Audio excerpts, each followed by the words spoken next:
أعوذ بالله من الشيطان الرجيم. بسم الله الرحمن الرحيم. الحمد لله رب العالمين الرحمن الرحيم مالك يوم الدين. إياك نعبد وإياك نستعين. اهدنا الصراط المستقيم صراط الذين أنعمت عليهم غير المغضوب عليهم ولا الضالين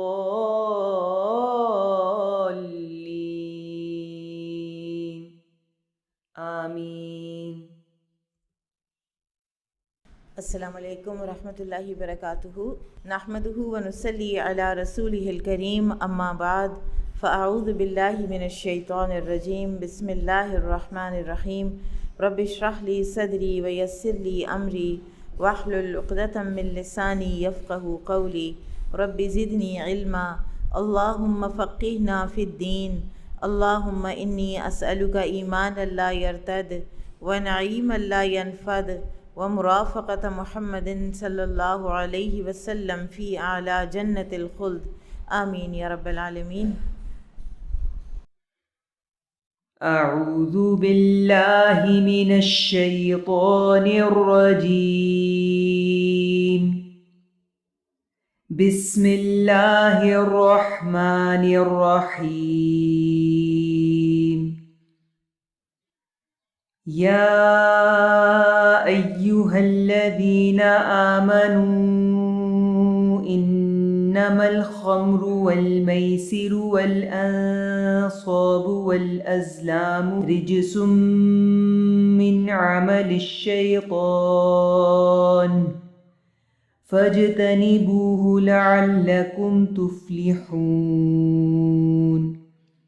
إنما يريد الشيطان أن يوقع بينكم العداوة والبغضاء في الخمر والميسر ويصدكم عن ذكر الله وعن الصلاة فهل أنتم منتهون. وأطيعوا الله وأطيعوا الرسول واحذروا فإن توليتم فاعلموا أنما على رسولنا البلاغ المبين.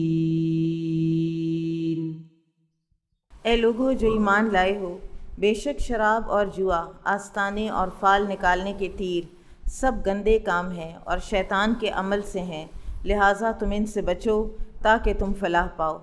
بے شک شیطان چاہتا ہے کہ تمہارے درمیان شراب اور جوئے کے ذریعے سے دشمنی اور بغض ڈال دے اور تمہیں اللہ کے ذکر اور نماز سے روکے. پھر کیا تم ان شیطانی کاموں سے باز آتے ہو؟ یہ اب حتمی حرمت ہے ان سب چیزوں کی، شراب کی اور اسی کے ساتھ ساتھ جوئے کی بھی، اور آستانوں پہ جانے کی اور آستانوں پہ جا کے ذبح کرنے کی یا نظر نیاز چڑھانے کی غیر اللہ کے نام پر، اور اسی طرح سے فال نکالنے کے تیر، یعنی سارے جو نجوم کے طریقے ہیں، سارے جو غیب کے پریڈکشن کے طریقے ہیں، ستاروں کے ذریعے ہو، ایسٹرالوجی ہو، کوئی چاہے وہ ہاتھ دیکھنے سے ہو، چاہے وہ کوئی کارڈز ہوں، چاہے وہ کوئی کسی پیالے میں گیزنگ ہو، جو جو طریقے شیطان سجھاتا جاتا ہے انسان انہی کو. ہمارے تو ٹیلی ویژن کے اوپر کئی دفعہ کہ اتنے لوگ آ کے اتنے معتبر انداز سے بیٹھے ہوئے ہوتے ہیں، اور ایک دو دفعہ تو مجھے لگا کہ جیسے بڑی کوئی نا یہ انٹلیکچوئلز ہیں، اور جب میں نے تھوڑا سا غور سے سنا تو وہ تو ایسٹرالوجرز تھے، اور وہ ستاروں کے علم سے بتا رہے تھے کہ اگلے سال یہ ہو جانا ہے اور اس سے اگلے سال یہ ہو جانا ہے اور فلاں نے یہ کر دینا اور فلاں نے وہ کر دینا ہے.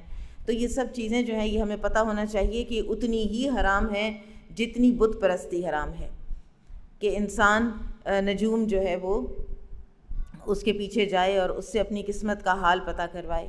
تو سب سے پہلے جس چیز کی حرمت کا یہاں ذکر آیا ہے وہ ہے خمر، یعنی شراب۔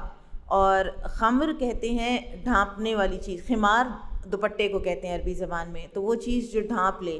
تو یہاں پر اس کو شراب کو خمر اس لیے کہا گیا ہے کہ یہ عقل کو ڈھانپ لیتی ہے، ما خامر العقل، ہر وہ چیز جو عقل کو ڈھانپ لے وہ خمر ہی کے معنی میں آئے گی، چاہے وہ شراب کی شکل میں ہو، چاہے وہ کسی ایڈکشن اور نشے کی شکل میں ہو، جیسے آج کل ہماری نوجوان نسل خاص طور پر کتنی نشوں کا شکار ہو چکی ہے، اور اللہ تعالی ہمیں معاف فرمائے اس چیز سے۔ بہرحال وہ بھی اسی کے حکم میں آتا ہے۔ پھر اسی طرح سے آپ صلی اللہ علیہ وسلم نے فرمایا کل مسکر خمر و کل خمر حرام، ہر نشہ آور چیز خمر ہی ہے اور ہر طرح کا خمر حرام ہے۔ پھر اس کا ایک اور اصول جو آپ صلی اللہ علیہ وسلم نے دیا وہ یہ تھا کہ جس کی کثیر تعداد نشہ کرتی ہو اس کی قلیل بھی حرام ہے۔ لہٰذا یہ جو ساری ایک ہمارے ہاں سوشل ڈرنکنگ اور اس قسم کی جو الفاظ بنے ہوئے ہیں اور ٹرمز بنی ہوئی ہیں کہ جن سے حرام کو حلال کیا جائے، تو اس کا کوئی تصور اسلام میں نہیں ہے، یعنی شراب کا ایک قطرہ بھی جو ہے وہ بھی حرام ہے۔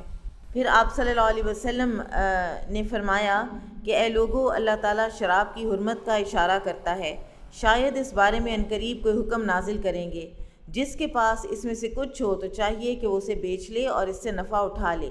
ہم چند دن ہی ٹھہرے تھے کہ نبی کریم صلی اللہ علیہ وسلم نے فرمایا اللہ تعالیٰ نے شراب کو حرام کر دیا ہے، تو جس شخص کو یہ آیت پہنچ جائے اور اس کے پاس شراب میں سے کچھ بھی موجود ہو تو وہ نہ پیے اور نہ ہی اسے فروخت کرے۔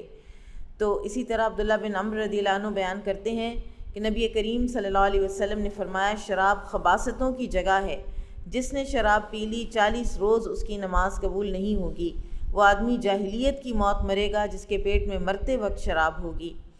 اور عثمان رضی اللہ تعالیٰ عنہ کے بارے میں آتا ہے کہ انہوں نے دور جاہلیت میں بھی کبھی شراب نہیں پی تھی، یعنی مسلمان ہونے سے پہلے، اور فرمایا کرتے تھے کہ میں ایسی کوئی چیز نہیں پیوں گا جس سے میری عقل جاتی رہے، مجھ سے حقیر لوگ میرا تمسخر اور مذاق اڑائیں، اور جو چیز مجھے اپنی بہن یا بیٹی سے بدتمیزی کرنے پر مائل کرے جو کہ میں نہیں کرنا چاہتا، کیونکہ انسان اپنی سینسز میں ہی نہیں رہتا، اس کو یہ نہیں پتہ چلتا کہ وہ کہہ کیا رہا ہے اور کس سے کہہ رہا ہے۔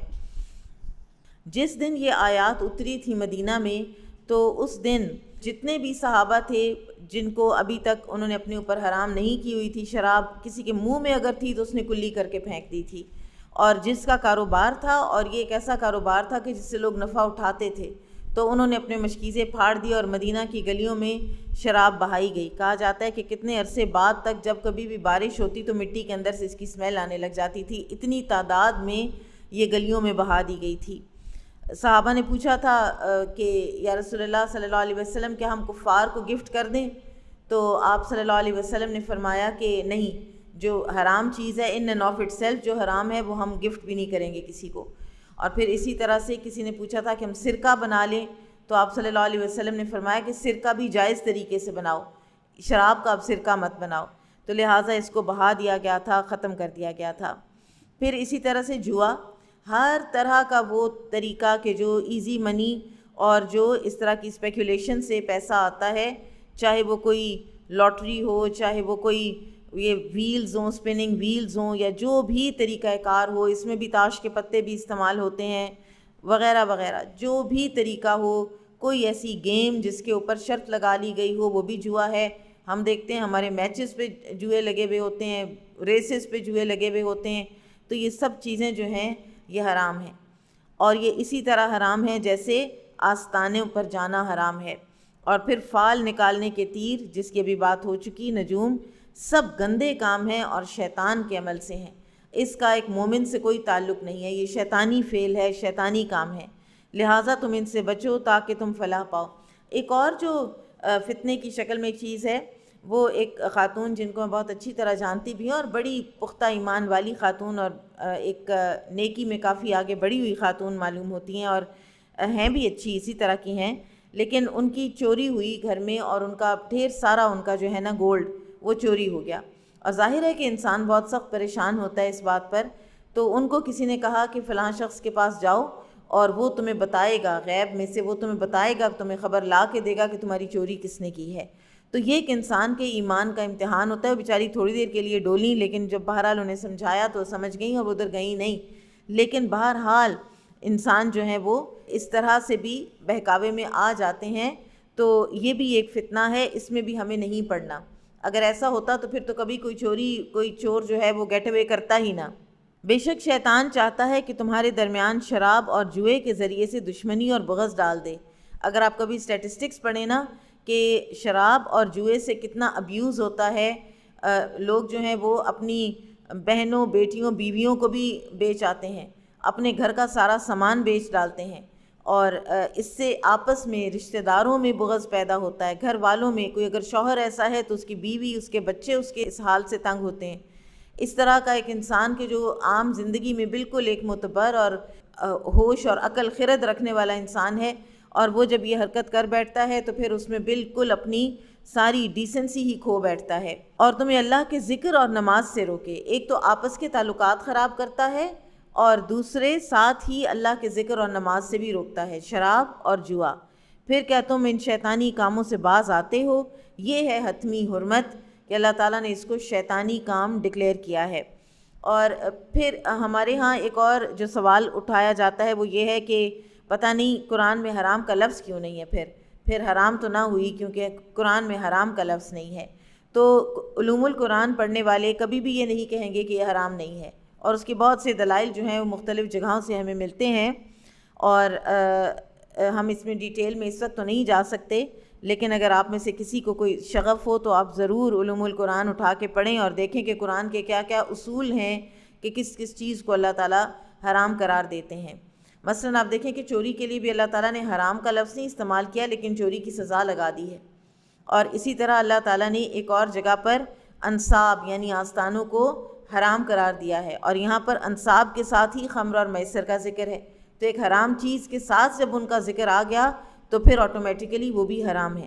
پھر اسی طرح سے حدیث سے ہمیں پتہ چلتا ہے، ہم جب تک حدیث کو، صحیح حدیث کو جب تک اپنے شرع صدر کے ساتھ نہیں مانیں گے، ہم پوری طرح سے اسلام کو سمجھ ہی نہیں سکتے، نہ ہی پوری طرح سے ہم اسلام کو امپلیمنٹ کر سکتے ہیں اگر ہم صحیح حدیث کو نہیں مانتے.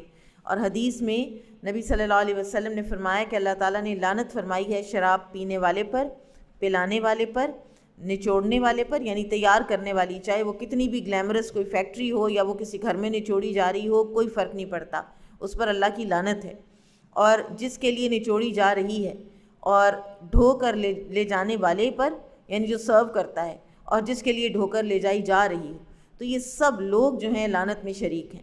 جو کوئی اس کے ساتھ جتنا بھی تعلق رکھتا ہے، کوئی اس کو ڈیلیور بھی کر دیتا ہے تو وہ بھی گناہ کما رہا ہے اپنے حصے کا. اور تم اللہ کی اطاعت کرو اور رسول کی اطاعت کرو اور احتیاط کرو. بس اگر تم حق سے پھر جاؤ تو جان لو کہ ہمارے رسول پر تو صرف کھول کر پہنچا دینا لازم ہے. جو لوگ ایمان لائے اور نیک عمل کرنے لگے، انہوں نے جو کچھ پہلے کھایا پیا ہو اس پر انہیں کوئی گناہ نہیں. اب منافقین جو تھے وہ یہ کہنے لگے کہ اچھا تو پھر احد کے دن کچھ صحابہ شہید ہوئے تو انہوں نے اس وقت شراب کنزیوم کی ہوئی تھی کیونکہ یہ حرام نہیں تھی اس وقت. تو انہوں نے کہا کہ اچھا تو پھر ان کا کیا بنے گا. تو اللہ تعالیٰ نے ان کے لیے آیات نازل کی کہ جن کو پتہ ہی نہیں تھا اور جن کے زمانے میں، جن کی دنیا میں ہوتے وقت یہ حرام قرار دی ہی نہیں گئی تھی، تو ان پر تو کوئی گناہ نہیں. اور وہ لوگ بھی کہ جو زندہ ہیں لیکن پہلے کرتے تھے، تو اب اگر وہ چھوڑ دیں گے تو ان پر بھی کوئی گناہ نہیں، جبکہ وہ آئندہ پرہیزگاری اختیار کریں اور ایمان پر قائم رہیں اور نیک عمل کریں، پھر وہ پرہیزگار ہی رہیں اور ایمان پر جمے رہیں، پھر وہ پرہیزگاری ہی اپنائیں اور نیکی کریں. واللہ یحب المحسنین، اور اللہ نیکی کرنے والوں کو پسند کرتا ہے. یہاں پر ایک بڑی اہم بات ہے کہ آپ دیکھیں کہ ایک تکرار آ رہی ہے، پھر پرہیزگاری، پھر نیک عمل، پھر پرہیزگاری، پھر نیک عمل، کہ جب انسان اپنی ایک پرانی بری عادت کو چھوڑنے کی کوشش کر رہا ہوتا ہے نا، اور پوری اپنی جد و جہد لگا رہا ہوتا ہے، تو کئی دفعہ وہ فالٹر کرتا ہے، کئی دفعہ اس کو بیک گیئر لگتا ہے، کئی دفعہ وہ کام، بعض اوقات یہ بھی ہوتا ہے کہ وہ غلطی سے دوبارہ بھی کر بیٹھے. لیکن اگر وہ اپنے ریزولو کو رکھتا ہے برابر، اس کو توڑتا نہیں ہے، اور پھر وہ اللہ تعالیٰ سے کیا ہوا عہد نبھاتا ہے، تو اللہ تعالیٰ ضرور اس کو سٹیپ بائی سٹیپ اللہ تعالیٰ اس کو آگے لے ہی جاتے ہیں. تو انسان کو کبھی بھی اپنی کوئی بھی جو برائی ہے، کوئی خامی، کوئی کمزوری ہے، اس کو چھوڑنے میں کمزور نہیں پڑنا. کبھی اگر نفس جو ہے وہ اس کی طرف دوبارہ ٹیمپٹ ہو رہا ہے تو بھی بار بار اپنے آپ کو اللہ تعالیٰ کی اطاعت کے نیچے لانا ہے، تو اللہ تعالیٰ ایسے لوگ جو ہیں پھر اللہ تعالیٰ کے ہاں محسن قرار دیے جاتے ہیں۔ اللہ تعالیٰ ایسے محسنین کو بڑی محبت کرتا ہے کہ جنہوں نے اتنی تگ و دو کے ساتھ اپنی کوئی بھی بری عادت چھوڑی، چاہے وہ شراب ہے، جوا ہے، کوئی بھی ہماری اپنی عادات ہیں، غیبت ہے، چغلی ہے، کوئی بھی عادت جب چھوڑی اور اس میں اپنے آپ کو کنٹرول کیا اور پھر بار بار سٹیپ بائی سٹیپ آگے بڑھے، تو اللہ تعالیٰ ایسے لوگوں کو محسن قرار دیتے ہیں۔ اے لوگوں جو ایمان لائے ہو، اللہ ضرور تمہیں اس چیز کے شکار کے ذریعے سے آزمائے گا جس تک تمہارے ہاتھ اور نیزے پہنچ سکتے ہوں، تاکہ اللہ جان لے کہ کون اس سے بن دیکھے ڈرتا ہے۔ پھر اس کے بعد جو حد سے گزر گیا اس کے لیے دردناک عذاب ہے۔ اے لوگو جو ایمان لائے ہو، جب تم احرام کی حالت میں ہو تو شکار نہ مارو، اور تم میں سے جو کوئی جان بوجھ کر شکار مارے تو جو جانور اس نے مارا ہو اسے اس کے برابر ایک جانور مویشیوں میں سے فدیہ دینا ہوگا، جس کا فیصلہ تم میں سے دو انصاف والے کریں گے۔ یہ فدیہ بطور قربانی کعبہ پہنچایا جائے گا، یا اس کا کفارہ چند مسکینوں کو کھانا کھلانا ہے، یا اس کے برابر روزے رکھنا ہے، تاکہ وہ اپنے کیے کا مزہ چکھے۔ جو کچھ اس سے پہلے ہو چکا وہ اللہ نے معاف کیا، اور جو کوئی دوبارہ وہی حرکت کرے تو اللہ اس سے بدلہ لے گا، اور اللہ غالب ہے، بدلہ لینے والا ہے۔ احل لکم صید البحر وطعامہ متاعا لکم وللسیارہ، تمہارے لیے سمندر کا شکار اور اس کا کھانا حلال کیا گیا ہے۔ یہ کل بات ہو چکی کہ حالت احرام میں بھی سمندر کا شکار کیا جا سکتا ہے، یہ تمہارے اور مسافروں کے فائدے کے لیے ہے، اور جب تک تم احرام کی حالت میں ہو تمہارے لیے خشکی کا شکار حرام کیا گیا ہے، اور تم اللہ سے ڈرتے رہو جس کی طرف تم اکٹھے کیے جاؤ گے۔ کعبہ جو حرمت والا گھر ہے، اللہ نے اسے لوگوں کے قیام کا ذریعہ بنایا ہے، اور حرمت والے مہینے اور حرم والی قربانی اور پٹوں والے جانوروں کو بھی حرمت دی ہے، یعنی جو جانور ہدی کے ہوتے ہیں، جیسے آپ دیکھیں کہ یہ جو قربانی کی ہماری عید ہوتی ہے، عید الاضحیٰ ہوتی ہے، تو اس پر جو آپ جانور خرید کے لاتے ہیں نا، یہ شعائر اللہ میں سے ہیں، یہ اللہ کی نشانیوں میں سے ہیں، ان کی تعظیم دلوں کے تقویٰ کی علامت ہے۔ آپ کوئی بکری خریدتے ہیں، آپ اس کو پیار محبت سے رکھتے ہیں، پھر آپ اس کو ذبح کرتے ہیں، کوئی اونٹ ہے، گائے ہے، بھینس ہے، جو بھی ہے۔ ہمارے ہاں جو ایک یہ طریقہ بن گیا ہے کہ ٹیلی ویژن کے اوپر وہ آنے لگ جاتا ہے کہ اتنی مہنگی گائے خرید لائے، یہ دیکھیں یہ کیا ہو گیا، جو گائے جو ہے وہ چھت پہ چڑھ گئی ہے، اب لوگ اس کو تلاش کر رہے ہیں، اب لوگ اس کے پیچھے پڑے ہوئے ہیں، اور ایک لطیفہ بنا ہوا ہوتا ہے ساری عید الاضحیٰ کی اس جو ہے قربانی کا، جو کہ ہماری عبادات کا ایک حصہ ہے اور سنت ابراہیمی ہے، ابراہیم علیہ السلام کی سنت ہے۔ صحابہ نے پوچھا تھا کہ یا رسول اللہ صلی اللہ علیہ وسلم یہ قربانی ہم کیوں کرتے ہیں؟ آپ صلی اللہ علیہ وسلم نے فرمایا کہ یہ تمہارے باپ ابراہیم علیہ السلام کی سنت ہے، اور انہوں نے پوچھا کہ ہمارے لیے اس میں کیا ہے؟ تو آپ صلی اللہ علیہ وسلم نے فرمایا کہ اس کے ہر بال کے بدلے میں تمہارے لیے اجر ہے۔ اور آپ سوچیں کہ ابراہیم علیہ السلام یہ قربانی کب کی تھی؟ ہر چیز ہم بھول جاتے ہیں سوائے اس کے کہ اس کا گوشت کٹے کیسے، اور اس میں سے کس چیز کا کیا پکے، اور کس طرح ہم نے فریز کرنا ہے، کس کو دینا ہے، کس کو نہیں دینا ہے، اور یہ کہ ٹیلی ویژن پر کون سا ڈرامہ اب اس کی مزے کا خیز طریقے سے اس کو پورٹرے کرنے کے لیے آ رہا ہے، اور یا اس کے اوپر وہ جو اعتراض کرنے والے کچھ اینیمل رائٹس والے جو اٹھ کے آ جاتے ہیں کہ یہ اینیمل رائٹس کے خلاف ہے۔ ساری دنیا میں سارا وقت جانور ذبح ہوتے رہیں، وہ اینیمل رائٹس کے خلاف نہیں ہے، یہ اسے ایک دن میں اینیمل رائٹس کے خلاف کیسے ہو جاتا ہے؟ ہر وہ چیز جو اسلام کے شاعر میں سے ہے اس میں سے کوئی نہ کوئی پروپیگنڈا نیگیٹو نکالنا، یہی اس دنیا کا کام رہ گیا، اور ایک ایمان والے کا کام ہے کہ وہ اس کے اوپر کان نہ دھرے اور اس کو سیریسلی لے اور شاعر اللہ کی تعظیم کرے۔ یعنی یہ جانور جب آپ خرید کے لے آتے ہیں سنت ابراہیمی کو پورا کرنے کے لیے تو یہ جانور حرمت والے بن جاتے ہیں۔ یہ اس لیے کہ تم جان لو کہ بے شک اللہ جانتا ہے جو کچھ آسمانوں میں ہے اور جو کچھ زمین میں ہے، اور یہ کہ اللہ ہر چیز کو خوب جاننے والا ہے۔ جان لو بے شک اللہ سخت سزا دینے والا ہے، اور بے شک اللہ بہت بخشنے والا نہایت رحم کرنے والا ہے۔ رسول کے ذمے اللہ کا پیغام پہنچا دینے کے سوا کچھ نہیں، اور اللہ جانتا ہے جو تم ظاہر کرتے اور جو تم چھپاتے ہو۔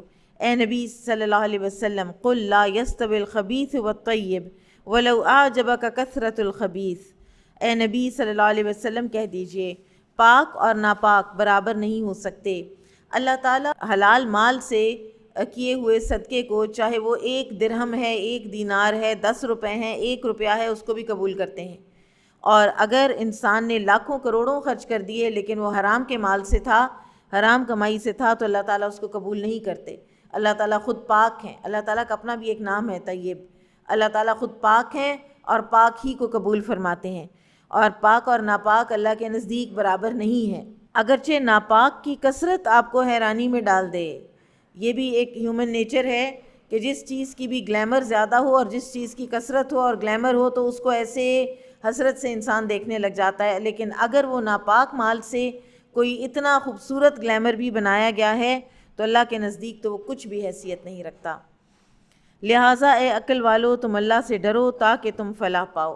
اے لوگو جو ایمان لائے ہو، ایسی باتوں کے بارے میں سوال نہ کرو کہ اگر وہ تم پر ظاہر کر دی جائیں تو تمہیں بری لگیں، اور اگر تم ان کے متعلق سوال کرو گے جبکہ قرآن نازل کیا جا رہا ہو تو وہ تم پر ظاہر کر دی جائیں گی۔ اللہ نے تمہاری اس حرکت کو معاف کر دیا ہے، اور اللہ بہت بخشنے والا، بہت حوصلے والا ہے۔ ایک صحابی تھے جنہوں نے ذرا بار بار یہ سوال کیا کہ یا رسول اللہ صلی اللہ علیہ وسلم، کیا حج ہر سال فرض ہے؟ تو پہلے تو آپ صلی اللہ علیہ وسلم خاموش رہے۔ جب اس نے تیسری مرتبہ بھی پوچھا تو آپ نے فرمایا کہ اگر میں کہہ دوں کہ ہاں ہر سال فرض ہے تو تم لوگوں کے لیے کتنی مشکل ہو جائے گی۔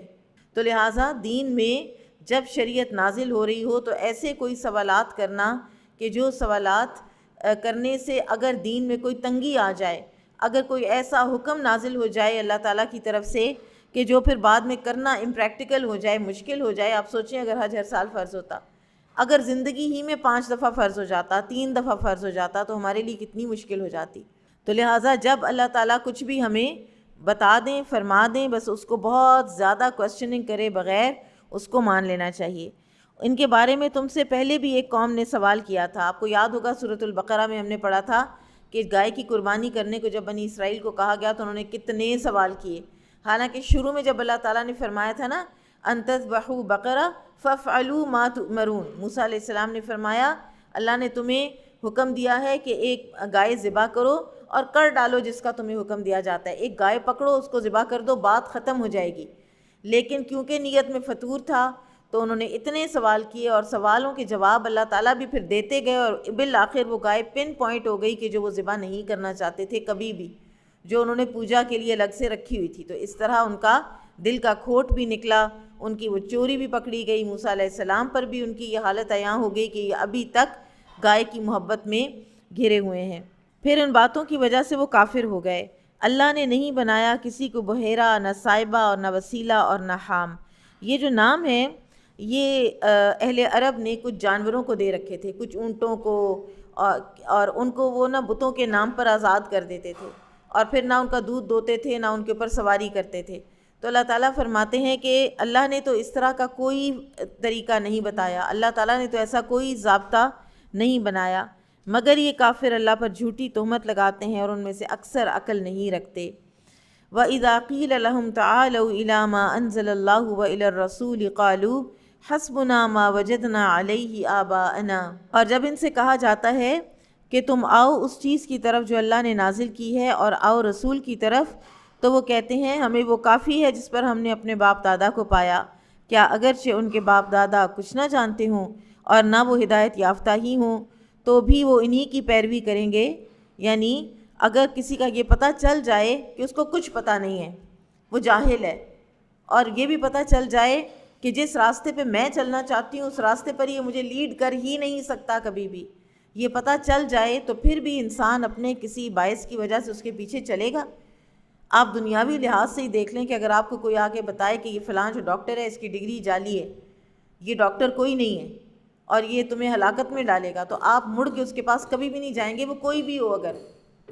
تو جس طرح ہمیں اپنی دنیاوی، اپنے اس جسمانی صحت کی ضرورت بھی ہے اور حفاظت بھی ہم کرتے ہیں، اسی طرح ہمیں اپنے، بلکہ اس سے بڑھ کے ہمیں اپنے ایمان کی حفاظت کرنی چاہیے۔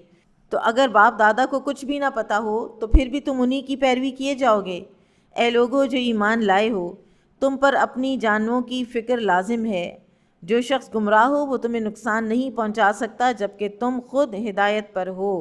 یعنی انسان کا اپنا ایمان اگر مضبوط ہے تو پھر ارد گرد اس کو گمراہ نہیں کر سکتی۔ علیکم انفسکم، اب یہ جو آیت ہے نا علیکم انفسکم، اس کو بعض اوقات لوگ مس انٹرپریٹ کر جاتے ہیں. وہ سمجھتے ہیں کہ اس کا یہ مطلب ہے کہ کسی کو کبھی بھی کچھ بتانے کی ضرورت نہیں ہے، نہ آپ اپنے بچے کو غلط صحیح بتائیں، نہ اپنے ارد گرد کسی کو غلط صحیح بتائیں. تو اس کا یہ معنی نہیں ہے. اس کا معنی یہ ہے کہ جب آپ نے ایک دفعہ بتا دیا تو آپ پر سے حجت تمام ہو گئی. پھر اگر وہ نہیں مانتا تو آپ کی پوچھ پکڑ نہیں ہوگی. جیسے نبی صلی اللہ علیہ وسلم سے نہیں پوچھا جائے گا کہ ابو جہل اور ابو لہب مسلمان کیوں نہ ہوئے. آپ صلی اللہ علیہ وسلم نے اپنی ساری قوت کے ساتھ اپنی ساری کوشش لگا دی، ساری ایفرٹ لگا دی، تو اب آپ صلی اللہ علیہ وسلم سے نہیں پوچھا جائے گا. پھر انسان مکلف اینڈ آف دا ڈے صرف اپنی ذات کا رہ جاتا ہے. سیدہ عائشہ رضی اللہ تعالیٰ عنہ نے ایک مرتبہ معاویہ رضی اللہ عنہ کو یہ نصیحت کی تھی کہ اگر ساری دنیا حق پر ہے اور تم نہیں ہو حق پر تو پھر تمہیں کوئی فائدہ نہیں ہونے والا، اور اگر ساری دنیا باطل پرست ہو گئی ہے اور تم حق پر ہو تو پھر تمہیں کوئی نقصان بھی نہیں ہونے والا. تو علیکم انفسکم کو اس طرح سے سمجھنا ہے کہ ہم نے اینڈ آف دا ڈے جواب دہ ہونا ہے اپنے لیے. قبر اپنی اپنی ہے، منکر نکیر اپنے اپنے ہیں، سوال جواب قبر کے اپنے اپنے ہیں، وہاں کسی نے ساتھ نہیں دینا. تو لہٰذا اس سے ایک اور بات بھی نکلتی ہے کہ کسی اور کے لیے اپنی آخرت خراب نہیں کرنی کہ وہ فلاں کہہ رہے اب میں کیا کروں، مجھے اتنا تو پھر کرنا ہی پڑے گا، اتنا جھوٹ تو مجھے بولنا ہی پڑے گا، اتنی بے ضابطگی تو مجھے کرنی ہی پڑے گی، یہ تو فلاں کا کام ہے. بہت دفعہ ہم لوگ جو بھی پوزیشن آف اتھارٹی میں لوگ ہوتے ہیں وہ اپنے سے زیادہ دوسروں کی وجہ سے مارے جا رہے ہوتے ہیں. تم سب کو اللہ ہی کی طرف لوٹ کر جانا ہے، پھر وہ تمہیں بتا دے گا کہ تم کیا کرتے رہے ہو. اے لوگو جو ایمان لائے ہو، جب تم میں سے کسی کو موت آنے لگے تو تمہارے درمیان گواہی ہونی چاہیے، اور وصیت کے وقت اپنے مسلمانوں میں سے 2 انصاف والے گواہ بنا لو. یا اگر تم زمین میں سفر پر نکلے ہو اور راستے میں موت کی مصیبت پیش آ جائے تو غیر قوم کے 2 گواہ بھی کافی ہوں گے. پھر اگر تمہیں کوئی شبہ ہو تو ان دونوں گواہوں کو نماز کے بعد مسجد میں روک لو، تو وہ اللہ کی قسم کھا کر کہیں کہ ہم اس گواہی کے بدلے کوئی قیمت نہیں لے رہے، اور کوئی ہمارا رشتہ دار بھی ہو تو ہم اس کی رعایت کرنے والے نہیں، اور ہم اللہ کی گواہی نہیں چھپاتے. اگر ہم ایسا کریں گے تو ہم گنہگاروں میں شمار ہوں گے. پھر اگر پتہ چل جائے کہ بے شک ان دونوں نے گناہ کا ارتکاب کیا ہے تو ان دونوں کوئی جگہ 2 اور گواہ ان لوگوں میں سے کھڑے ہوں جن کا حق مارا گیا ہو اور جو مرنے والے کے زیادہ قریبی ہوں. پھر وہ دونوں اللہ کی قسم کھائیں کہ ہماری گواہی ان پہلے دونوں کی گواہی سے زیادہ سچی ہے اور ہم نے کوئی زیادتی نہیں کی. اگر ہم ایسا کریں تو ظالموں میں شمار ہوں گے. اس طرح زیادہ امید کی جا سکتی ہے کہ وہ ٹھیک ٹھیک گواہی دیں گے، یا کم از کم اس بات ہی کا خوف کریں گے کہ کہیں ان ورثاء کی قسموں کے بعد ان کی قسمیں رد نہ کر دی جائیں. اور تم اللہ سے ڈرو اور سنو، اور اللہ نافرمانی کرنے والوں کو ہدایت نہیں دیتا. یہ جو آیات ہیں یہ اس وقت ان کی ایکسپلینیشن کی تو ہمیں ضرورت نہیں ہے کہ اگر کوئی انسان سفر میں ہو اور وہ قریب المرگ ہو جائے تو وہ کوئی 2 گواہ بنا لے کہ یہ میرا سامان ہے، یہ میری چیزیں ہیں، یہ میرے گھر والوں تک پہنچا دینا. اور جن لوگوں کو گواہ بنایا جاتا ہے 2 مومن مردوں کو، اور اگر نہ ملیں تو پھر غیر مسلم بھی ہو سکتے ہیں، تو وہ جو ہیں وہ لے کر آئیں سامان، اس فوت شدہ کے گھر والوں تک اس کو پہنچائیں اور قسم اٹھائیں کہ ہم نے اس سامان میں کوئی خیانت نہیں کی. اب اگر گھر والوں میں سے کوئی اٹھتا اور کہتا ہے کہ تم نے خیانت کی ہے، اس میں فلاں چیز بھی تھی، اس نے ہمیں بتایا ہوا ہے، تم نے اس چیز کو بیچ میں سے نکال لیا ہے، تو پھر قسمیں گھر والوں کی مانی جائیں گی اور ان کی رد کر دی جائیں گی. تو یہ تو ایک طریقہ کار ہے جو اللہ تعالیٰ نے بتایا ہے. لیکن یہاں پر ایک چیز جو سامنے آتی ہے وہ یہ ہے کہ عصر کی نماز کے بعد مسجد میں ان لوگوں کو روکنا، اور یہ گواہیوں کا جو لین دین ہے یعنی جو قسمیں ہیں یہ کہاں کھائی جائیں گی؟ عصر کے بعد کھائی جائیں گی. یعنی کہ ایک بابرکت جو وقت ہے عصر کی نماز کا، عصر کی نماز پڑھی ہوگی ان لوگوں نے، ایک دل کے اوپر اللہ تعالیٰ کا خوف اور تقوی خشیت طاری ہوئی بھی ہوگی، اور دوسرے مسجد کے اندر. مساجد جو ہیں یہ اللہ کا گھر ہیں، اور اللہ تعالیٰ کے جو زمین پر جو احب البلاد ہے، یعنی جو سب سے بہترین جو جگہیں ہیں اللہ تعالیٰ کے نزدیک اس دنیا میں، پلانٹ ارتھ کے اوپر، وہ مساجد ہیں. تو مسجد کے اندر بیٹھ کے بات کریں، کیونکہ جہاں پر انسان کو ایک اللہ تعالیٰ کا خوف زیادہ طاری ہوتا ہے تو وہاں پر جھوٹی قسم کھانا زیادہ مشکل ہوتا ہے. مساجد کا ادب اور احترام بھی ہمارے حصہ ہے ایمان کا. یوم یجمع اللہ الرسل فیقول ماذا اجبتم قالوا لا علم لنا انک انت علام الغیوب. اس دن کا خیال کرو جب اللہ رسولوں کو جمع کرے گا، پھر ان سے کہے گا کہ تمہیں کیا جواب دیا گیا تھا، تو وہ کہیں گے ہمیں کوئی علم نہیں. یعنی وہ جو گھبراہٹ ہے اس وقت کی، قیامت کے دن کی اور اللہ تعالیٰ کے سوال کی کہ رسول کہیں گے کہ یا اللہ ہمیں نہیں پتہ ہمیں کیا جواب دیا گیا تھا، بے شک تو ہی غیب کی باتوں کو جاننے والا ہے۔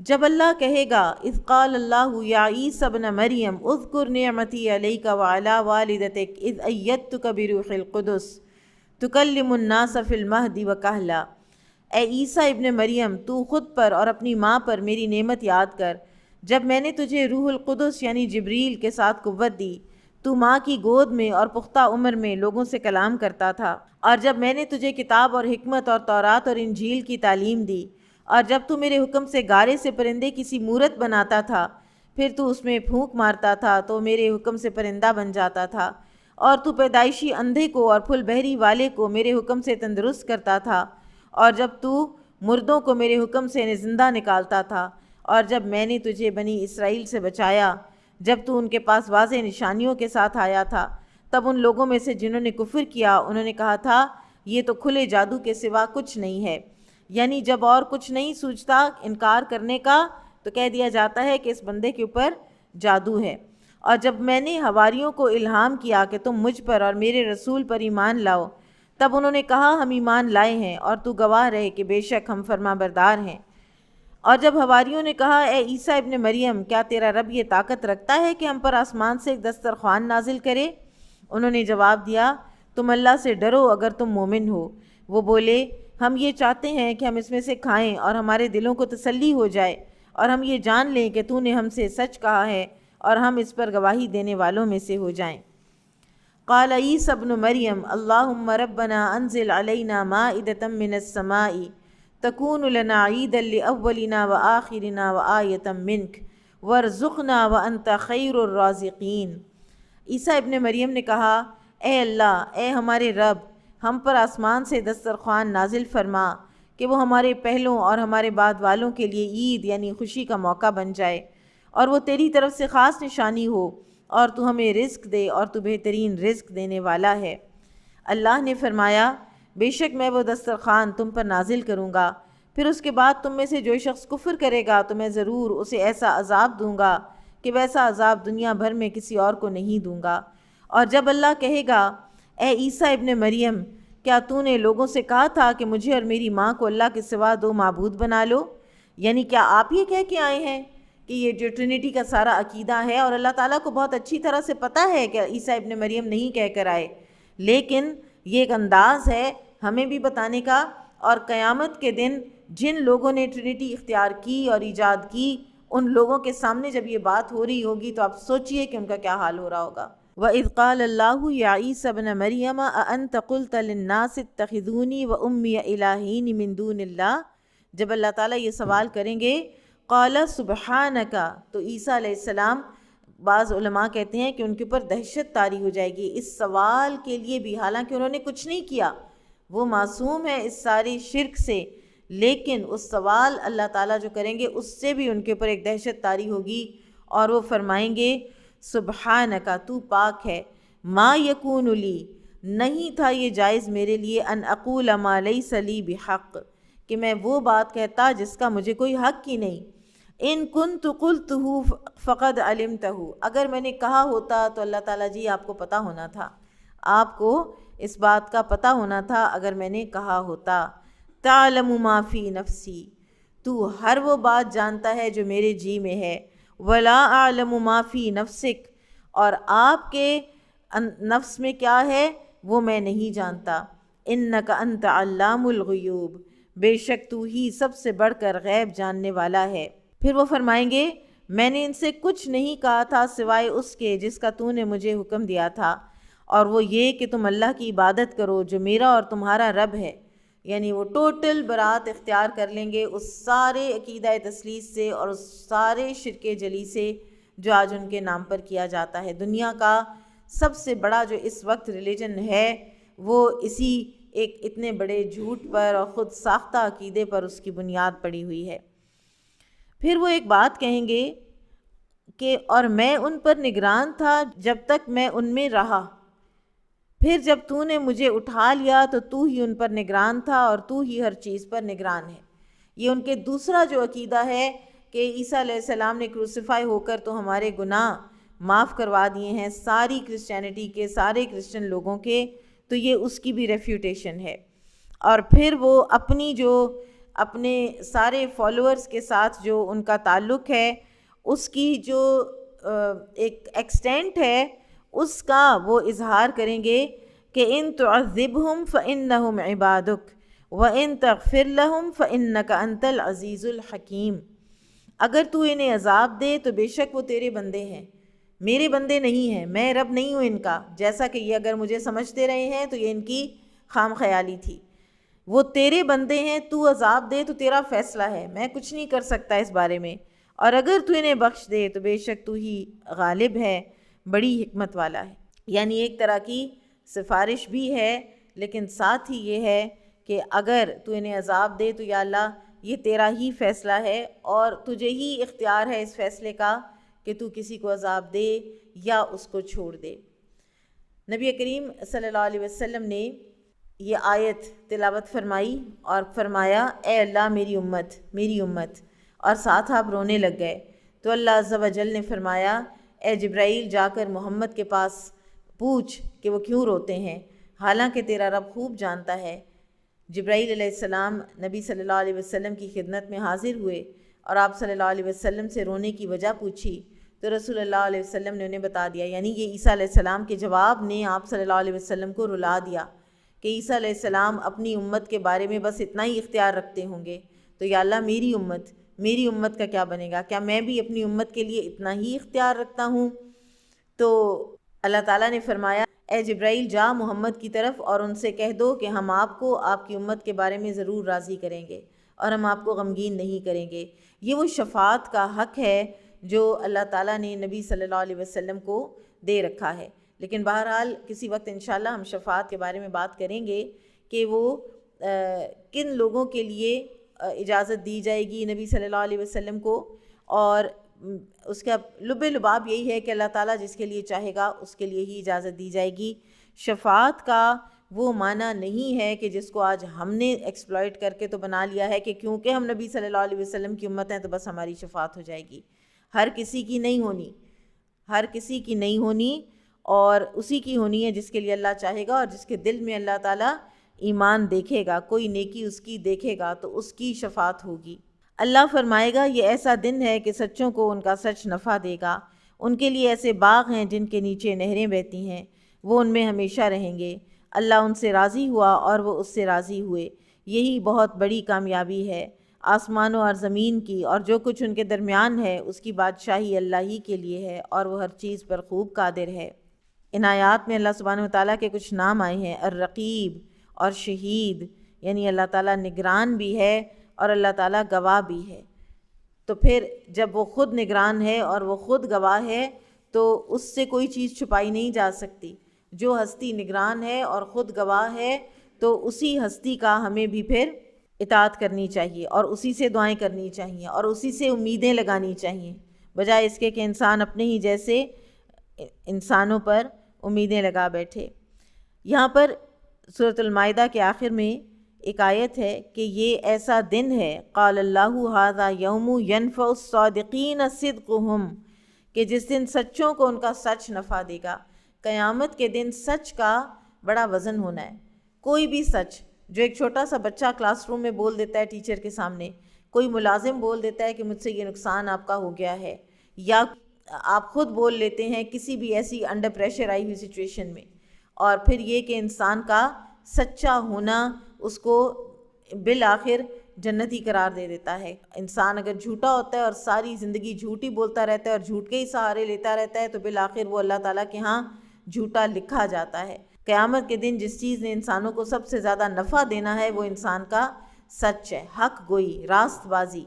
تو انسان اپنی زبان سے، اپنے دل سے یہ جھوٹ کی بیماری جو ہے یہ بالکل یکسر نکال دینی چاہیے، چاہے وہ کوئی جھوٹا سگنیچر ہے، چاہے وہ کوئی جھوٹی بات ہے، چاہے وہ کوئی جھوٹا بہانہ ہے، کوئی بھی چیز۔ سورۃ الانعام، بسم اللہ الرحمن الرحیم، یہ سورہ ہے جس کے بارے میں کہا جاتا ہے کہ یہ یک بارگی نازل ہوئی تھی، اور اس کے اندر بہت سے احکامات ہیں، اور نبی صلی اللہ علیہ وسلم پر جب یہ سورہ نازل ہوئی تو کہتے ہیں کہ آپ صلی اللہ علیہ وسلم جھکے جا رہے تھے، اپنی اونٹنی پر سوار تھے اور آپ جھکے جا رہے تھے اس کے بوجھ سے، کیونکہ وحی کا بوجھ بھی ہوا کرتا تھا۔ اس سورت کی ابتدا الحمدللہ سے ہو رہی ہے، اور قرآن میں 5 صورتیں ہیں جن کی ابتدا الحمدللہ سے ہوئی ہے: سورۃ الفاتحہ، سورۃ الانعام، سورۃ الکہف، سورہ سبا اور سورہ فاطر۔ اور حمد ہوتی ہے اللہ تعالیٰ کی محبت اور تعظیم کے ساتھ تعریف بیان کرنا، یعنی حمد میں محبت اور تعظیم دونوں ملی ہوئی ہوتی ہیں۔ بسم اللہ الرحمن الرحیم۔ الحمد للہ الذی خلق السماوات والارض وجعل الظلمات والنور ثم الذین کفروا بربہم یعدلون۔ تمام تعریف اللہ ہی کے لیے ہے جس نے آسمانوں اور زمین کو پیدا کیا اور اندھیروں اور روشنی کو بنایا، پھر جن لوگوں نے کفر کیا وہ اپنے رب کے ساتھ اوروں کو برابر ٹھہراتے ہیں۔ هو الذی خلقکم من طین ثم قضى اجلا واجل مسمى عنده ثم انتم تمترون۔ وہی اللہ ہے جس نے تمہیں مٹی سے پیدا کیا، پھر اس نے تمہارے لیے ایک وقت مقرر کیا اور اس کے ہاں قیامت کا ایک وقت مقرر بھی ہے، پھر بھی تم شک کرتے ہو۔ اور وہی اللہ ہے آسمانوں اور زمین میں، وہ تمہاری چھپی اور ظاہری سب باتیں جانتا ہے، اور وہ جانتا ہے جو کچھ تم کماتے ہو یا کرتے ہو۔ یعنی ہر ہمارا ایکشن، ہر ہماری روٹین اللہ سبحانہ و تعالیٰ جانتے ہیں، اور اگر وہی جانتے ہیں تو پھر ہمیں انہی سے، اللہ سبحانہ و تعالیٰ ہی سے دعائیں بھی کرنی چاہیے اور اپنے گناہوں کی مغفرت بھی طلب کرنی چاہیے۔ آپ صلی اللہ علیہ وسلم ایک دعا کثرت سے کیا کرتے تھے: اللہم اغفر لی ما قدمت وما اخرت وما اسررت وما اعلنت وما جہلت وما تعمدت۔ اے اللہ میرے ان گناہوں کو معاف فرما جو میں نے غلطی سے کیے، جان بوجھ کے کیے، چھپ کے کیے، اعلانیہ کیے، نادانی میں کیے یا جانتے بوجھتے ہوئے کیے۔ اسی طرح ایک اور جو آپ سجدے میں آپ دعا کیا کرتے تھے: اللہم اغفر لی ذنبی کلہ دقہ وجلہ وعولہ وآخرہ وعلانیتہ وسرہ۔ آپ صلی اللہ علیہ وسلم معصوم عن الخطا تھے، پھر بھی آپ اتنی استغفار کیا کرتے تھے، اور ہمارا حال یہ ہے کہ ہم استغفار سے ہی بیزار ہو جاتے ہیں۔ کم از کم دن میں 100 مرتبہ استغفار ہونی چاہیے۔ اپنی صبح و شام کی دعاؤں میں اس کو شامل کریں۔ 1 مرتبہ سورج طلوع ہونے سے پہلے، 1 مرتبہ سورج غروب ہونے سے پہلے، 100 مرتبہ صرف استغفر اللہ۔ کتنی دیر لگے گی؟ 1.5 سے 2 منٹ سے زیادہ نہیں لگتا، اور دل کی حضوری کے ساتھ گناہوں کو سوچ کر ذہن میں لا کے جب انسان اللہ تعالیٰ سے مغفرت کا طلبگار ہوتا ہے تو اللہ تعالیٰ اس کی مغفرت کر دیتے ہیں، فرما دیتے ہیں مغفرت۔ اور ان لوگوں کے پاس ان کے رب کی نشانیوں میں سے کوئی نشانی ایسی نہیں آئی جس سے انہوں نے منہ نہ موڑ لیا ہو۔ ان کے پاس جب حق آ گیا تو اسے بھی انہوں نے جھٹلا دیا، چنانچہ جلد ہی انہیں اس چیز کا پتہ چل جائے گا جس کا وہ مذاق اڑایا کرتے تھے۔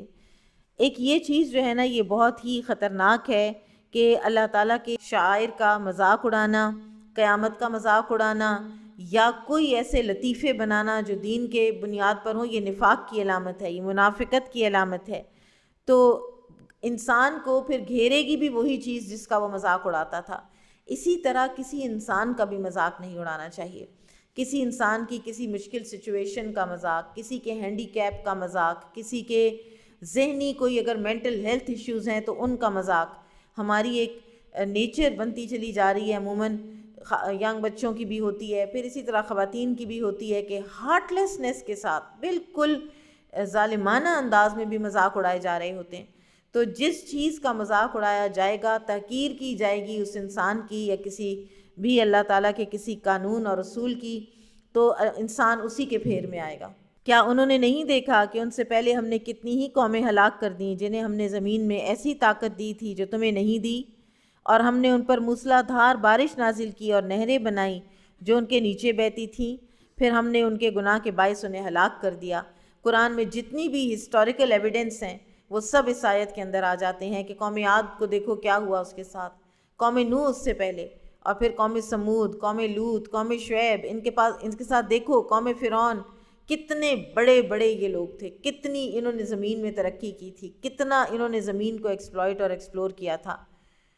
ہم سوچ ہی نہیں سکتے اتنا. ہمارا سب سے بڑا بھی کوئی اتھارٹیٹیو ہونا، کوئی آپ کہیں کہ دنیا کی سب سے بڑی سپر پاور کا آج جو پریزیڈنٹ ہے وہ بھی اتنا اختیار والا نہیں ہے جتنے فرعون کے پاس اختیارات تھے یا جتنے نمرود کے پاس اختیارات تھے. تو یہ جو ہسٹری اللہ تعالیٰ قرآن میں بتاتے ہیں، اس سے انالیسس کرنا چاہیے. ہسٹری کا انالیسس کرنا ہوتا ہے، صرف کہانی سن کے آگے نہیں نکل جانا ہوتا، کیونکہ یہ وہی لوگ ہیں، یہ وہی جینز ہیں جو ہمارے اندر بھی آئی ہوئی ہیں. انسان ہر دور میں وہی ہے، اس کی نیچر وہی ہے، اس کے سوال جواب وہی ہوتے ہیں، اس کے اشکال، اس کی فکریں، غم خوشیاں وہی ہوتی ہیں. تو اس لیے ہسٹری سے سیکھنا بہت ضروری ہے. اور جو لوگ تاریخ سے سبق نہیں لیتے اور وہ پھر خود تجربے کرتے ہیں تو پھر وہ دوبارہ اپنے آپ کو اسی فیلئر کا شکار کرتے ہیں اور پھر جا کے تو سبق حاصل کرتے ہیں. پھر ہم نے ان کے گناہ کے باعث انہیں ہلاک کر دیا اور ان کے بعد دوسری قومیں پیدا کیں. اور اے نبی، اگر ہم کاغذ پر لکھی ہوئی کوئی کتاب آپ پر نازل کرتے، پھر وہ اپنے ہاتھوں سے اسے چھو کر دیکھتے، تو جن لوگوں نے کفر کیا وہ ضرور کہتے کہ یہ تو کھلا جادو ہے. نہیں ماننا ہوتا نا تو پھر تب بھی نہیں ماننا تھا. اگر آسمان سے ایک باقاعدہ حصی ٹینجیبل کتاب آ جاتی، اس کو یہ پکڑ لیتے، اس کے اندر آیتیں لکھی ہوئی ہوتی، یا فرشتے ان کے سامنے چل پھر رہے ہوتے، انہوں نے پھر بھی نہیں ماننا تھا. انہوں نے کہنا تھا یہ تو جادو ہے. اس لیے کہ جس نے ماننا ہوتا ہے اس کے دل کے اندر تحریک پیدا ہو جاتی ہے، اس کا دل اس کو بیٹھنے ہی نہیں دیتا. اس کے اندر جو ایک کوئی ملامت اور ایک موٹیویشن وہ شروع ہو جاتا ہے سلسلہ، اور اسی سے پھر وہ بالآخر مسلمان ہو جاتا ہے، یا بالآخر وہ اپنے غلط روش کو چھوڑ کر صحیح درست روش پر آ جاتا ہے.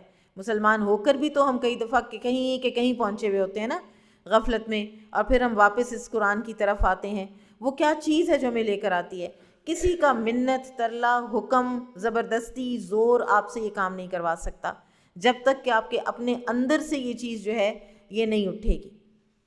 ہاں یہ ضرور ہے کہ انسان کا ماحول اس کے اوپر رفتہ رفتہ اثر انداز ہوتا ہے، لیکن اینڈ آف دا ڈے بات جو ہے وہ انسان کے اپنے دل پر ہی جا کے پڑتی ہے. عمر رضی اللہ تعالیٰ عنہ ایمان لائے تھے، ان کو کون زبردستی کر سکتا تھا؟ یا حمزہ رضی اللہ عنہ ایمان لائے، ان کے اوپر کون زور زبردستی کر سکتا تھا؟ 6 سال بعد وہ مسلمان ہوئے ہیں، لیکن ہوئے اپنے دل کے اندر سے ہیں، قرآن کو سننے سے ہوئے ہیں. اور جو لوگ بہت زیادہ معجزات اور یہ چیزیں مانگتے تھے، وہ تو معجزہ شق القمر بھی ہوا، چاند پھٹا، پھر بھی مسلمان نہیں ہوئے اور کہہ دیا کہ یہ تو کھلا جادو ہے. تو جب معجزہ کا جو انتظار کرتا ہے اس کا پھر ہے، اس کی نیت میں فطور ہے، ورنہ انسان کا جو دل ہے وہ خود ہی مائل ہونے لگ جاتا ہے، اس کو کسی حصی معجزے کی ضرورت نہیں پڑتی، اس کو خود بخود سمجھ آ جاتی ہے کہ یہ کتاب جو ہے یہ کسی بشر کا قول نہیں ہے اور یہ میرے لیے ہے اور مجھے اس پہ عمل کرنا ہے. اور ان کافر لوگوں نے کہا کہ اس نبی پر کوئی فرشتہ کیوں نہیں اتارا گیا، اور اگر ہم کوئی فرشتہ اتارتے تو سارا معاملہ ہی ختم ہو جاتا، پھر ان کو ذرا مہلت نہ دی جاتی. فرشتے یوں ہی نہیں آتے کہ لوگوں نے فرمائش کی اور فرشتہ آ گیا. فرشتے آتے ہیں زمین پر، ایک تو لیلۃ القدر کو آتے ہیں، اور ایک آتے ہیں کوئی خوشخبری لے کر جیسے ابراہیم علیہ السلام کے پاس آئے، ایک آتے ہیں کوئی عذاب لے کر جیسے قوم لوط کے پاس آئے، اور یا آتے ہیں موت کے فرشتے بن کر جب انہوں نے جان قبض کرنی ہوتی ہے. تو فرشتوں کے اپنے فنکشنز ہیں، تمہاری خواہشات اور فرمائشوں پہ نہیں ہے کہ اچھا فرشتہ آ جائے تو پھر شاید ہم بات مان جائیں. وَلَوْ جَعَلْنَاهُ مَلَكًا لَجَعَلْنَاهُ رَجُلًا وَلَلَبَسْنَا عَلَيْهِمْ مَا يَلْبِسُونَ. اللہ تعالیٰ ایک اور بڑی زبردست بات دلیل لے کر آتے ہیں، فرماتے ہیں کہ اور اگر ہم اس نبی کو فرشتہ بنا کر بھیجتے تو بھی ہم اسے انسان ہی کی شکل میں بھیجتے، کیونکہ فرشتہ تو نور سے بنا ہے، تم تو اس کو دیکھ ہی نہیں سکتے.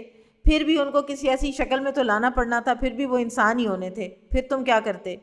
اور تب بھی انہیں اسی شبے میں ڈالتے جس میں وہ اب پڑے ہوئے ہیں. اور اے نبی صلی اللہ علیہ وسلم، یقیناً آپ سے پہلے رسولوں سے بھی مذاق کیا گیا تھا، پھر ان میں سے جن لوگوں نے مذاق کیا تھا انہیں اس عذاب نے گھیرا جس کا وہ مذاق اڑاتے تھے. نوح علیہ السلام کی کشتی کا مذاق اڑایا تو طوفان نے آ کے گھیر لیا. اے نبی صلی اللہ علیہ وسلم کہہ دیجئے تم زمین میں گھومو پھرو، پھر دیکھو جھٹلانے والوں کا انجام کیا ہوا. ان سے پوچھئے جو کچھ آسمانوں اور زمین میں ہے وہ کس کے لیے ہے؟ کہہ دیجئے اللہ ہی کے لیے. اس نے مخلوق پر مہربانی کرنا اپنے اوپر لازم کر لیا ہے. اللہ تعالیٰ کو کچھ مجبوری نہیں ہے، نعوذ باللہ، کہ اللہ تعالیٰ اپنے آپ کو مہربان اور رحمان اور رحیم قرار دیتے. بعض اوقات ہمیں اپنا ایک امیج بنانے کے لیے اپنے آپ کو مرسیفل اور شفیق اور اس طرح کے اپنے آپ کو لقب دینے پڑ جاتے ہیں، اور اپنے آپ کو پورٹرے کرنے کے لیے ہم کتنا ایک کیمپین چلا لیتے ہیں کہ ہمارا یہ امیج بن جائے. اور ہمیں، کیونکہ ہم انسان ہیں نا، ہمیں ضرورت ہے نیریٹو شیپ کرنے کی. اللہ تعالیٰ کو تو ایسی کوئی ضرورت نہیں ہے. للہ میراث السماوات والارض، اللہ تعالیٰ کے لیے ہے زمین و آسمان کی ساری میراث. وہ بادشاہ ہے، وہ قہار ہے، جبار ہے، لیکن ہمارے لیے اس نے اپنے اوپر رحم کرنے کو لازم کر لیا ہے. آسمانوں کے اوپر اللہ تعالیٰ نے یہ لکھ رکھا ہے کہ میری رحمت میرے غصے پر غالب ہے.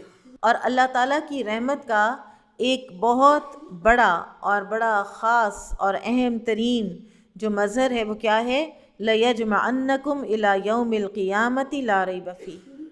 یہ اللہ کی رحمت ہے کہ ضرور بر ضرور ہم جمع کریں گے تمہیں قیامت کے دن کے لیے جس کے آنے میں کوئی شک نہیں ہے. یہ رحمت ہے. قیامت کا آنا انسانوں کے لیے رحمت کا باعث ہے. کس طرح؟ بہت دفعہ آپ کا جو وکٹم ہے اس کو تو کوئی نہ انصاف ملتا ہے، نہ اس کو پورا واپسی کوئی کمپنسیشن ملتی ہے، یا نیک عمل کرنے والوں کو پورے اجر نہیں ملتے ہیں. تو اگر یہ اسی میں یہیں سب نے مرکب جانا ہے اور زمین میں رل مل جانا ہے اور جسم ہمارا کیڑے مکوڑوں نے کھا جانا ہے اور پھر کچھ بھی نہیں ہونا، تو پھر اللہ تعالیٰ کا جو عدل کے تقاضے ہیں اور اللہ تعالیٰ کے جو انصاف کے تقاضے ہیں وہ کیسے پورے ہوں گے؟ لہٰذا قیامت کا آنا ایک مومن کے لیے اللہ تعالیٰ کی رحمت ہے. الذین خسروا انفسہم فہم لا یؤمنون. پھر فرمایا کہ جن لوگوں نے اپنے آپ کو خسارے میں ڈالا ہے تو وہ ایمان نہیں لاتے. قیامت کے دن پر ایمان نہ لانا انسان کا بہت بڑا خسارہ ہے.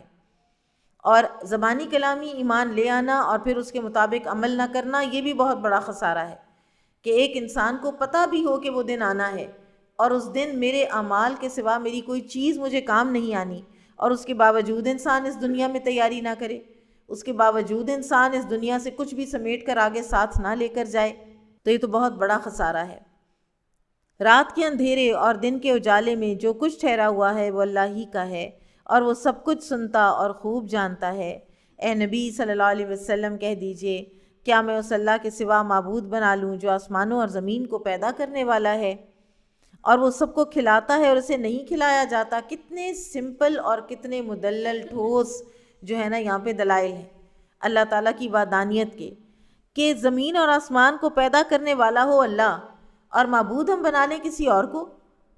تو یہ اللہ تعالیٰ کے حق میں تو ہے ہی، اللہ تعالیٰ کی ناقدری تو ہے ہی ہے، لیکن اللہ کا کوئی نقصان نہیں ہم کر سکتے. اس ناقدری کی وجہ سے نقصان ہم اپنا کر رہے ہیں. پھر اگلا سوال، جو سب کو کھلاتا ہے اور اسے کھلایا نہیں جاتا، یہ آپ دیکھیں اس دنیا میں کتنا کچھ اللہ نے ہمارے لیے خوراک پیدا کر رکھی ہے. اللہ تعالیٰ چاہتا تو ایک میٹھا اور ایک نمکین دے کے ہمیں فارغ کر دیتے.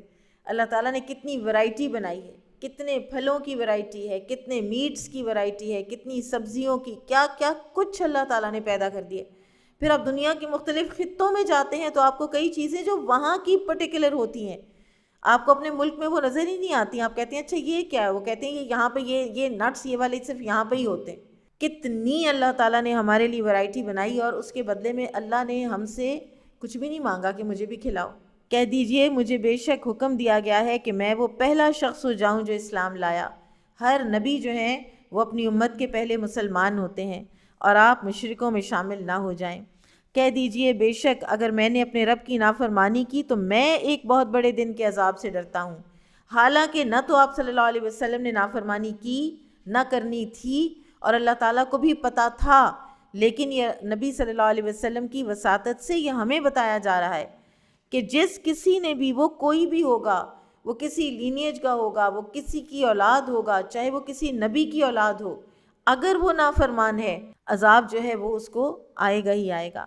اور قیامت کے دن کے عذاب سے نبی صلی اللہ علیہ وسلم بھی ڈرتے تھے. کبھی کوئی تیز آندھی آتی نا تو یا ہوائیں چلتی اور اس طرح، تو لوگ خوش ہوتے تھے کہ اچھا موسم اچھا ہو رہا ہے. تو عائشہ رضی اللہ تعالیٰ عنہ فرماتی ہیں کہ میں نے نوٹس کیا کہ آپ صلی اللہ علیہ وسلم گھبرا جاتے تھے، آپ کا چہرہ مبارک متغیر ہو جاتا تھا اور آپ کبھی اندر جاتے کبھی باہر آتے جب تک کہ بارش شروع نہ ہو جاتی، اور پھر آپ صلی اللہ علیہ وسلم سے وہ کیفیت ہٹ جاتی تھی. حالانکہ آپ صلی اللہ علیہ وسلم، ہم نے پڑھا نا کہ آپ اشجع الناس تھے، آپ انسانوں میں سب سے زیادہ بہادر تھے. اس کے باوجود آپ یہ جو نیچرل کوئی چینج ہے نا موسم کی، اس سے ڈرتے تھے آپ صلی اللہ علیہ وسلم. اور ڈرتے کس بات سے تھے کہ کہیں اللہ تعالیٰ کا عذاب نہ آنے والا ہو. اور فرماتے تھے کہ ایک قوم تھی یعنی قوم عاد، انہوں نے بھی بادل آتا دیکھا تھا تو انہوں نے کہا تھا ھذا عارض ممطرنا، یہ بادل ہے جو ہم پہ برسنے والا ہے. بڑے خوش ہوئے اور وہ آندھی تھی جس نے ان کو ہلاک کر کے رکھ دیا. تو کہیں ایسا نہ ہو کہ ہم اس کا شکار ہونے لگیں. تو اللہ کے عذاب سے ڈرنا چاہیے اور اللہ سے ڈرنا چاہیے، اور بندوں سے جو ڈر ہے وہ خود بخود جو ہے وہ ریگولیٹ ہو جائے گا. اس دن جس شخص سے عذاب ہٹا لیا گیا تو یقیناً اس پر اللہ نے رحم کر دیا، اور یہی ہے واضح کامیابی. اصل ہے کامیابی یہ کہ اللہ تعالیٰ انسان کو عذاب سے بچا لے. قیامت کے دن جو عذاب سے بچ گیا فقد فاز، وہ کامیاب ہو گیا. وذالک الفوز المبین، یہ ہے واضح کامیابی. اور اگر اللہ آپ کو کوئی تکلیف پہنچائے تو اس کے سوا کوئی اسے دور کرنے والا نہیں، اور اگر وہ آپ کو کوئی بھلائی پہنچائے تو وہ ہر چیز پر خوب قادر ہے، اور وہ اپنے بندوں پر پورا اختیار رکھتا ہے، اور وہ خوب حکمت والا نہایت باخبر ہے. ایک صحابی سے روایت ہے کہ ایک آدمی آیا اور نبی صلی اللہ علیہ وسلم کو مخاطب کر کے کہنے لگا کہ کیا آپ ہی اللہ کے پیغمبر ہیں؟ تو نبی صلی اللہ علیہ وسلم نے فرمایا کہ ہاں. اس نے پوچھا کہ آپ کن چیزوں کی دعوت دیتے ہیں؟ آپ صلی اللہ علیہ وسلم نے فرمایا کہ میں اس اللہ عز و جل کی طرف دعوت دیتا ہوں جو یکتا ہے. یہ بتاؤ کہ وہ کون سی ہستی ہے کہ جب تم پر کوئی مصیبت آتی ہے اور تم اسے پکارتے ہو تو وہ تمہاری مصیبت دور کر دیتی ہے؟ وہ کون ہے کہ جب تم قحط سالی میں مبتلا ہوتے ہو اور اس سے دعا کرتے ہو تو وہ پیداوار ظاہر کرتا ہے؟ وہ کون ہے کہ جب تم کسی بیابان اور جنگل میں راستہ بھول جاؤ اور اس سے دعا کرو تو وہ تمہیں واپس پہنچا دیتا ہے؟ یہ سن کر وہ شخص مسلمان ہو گیا.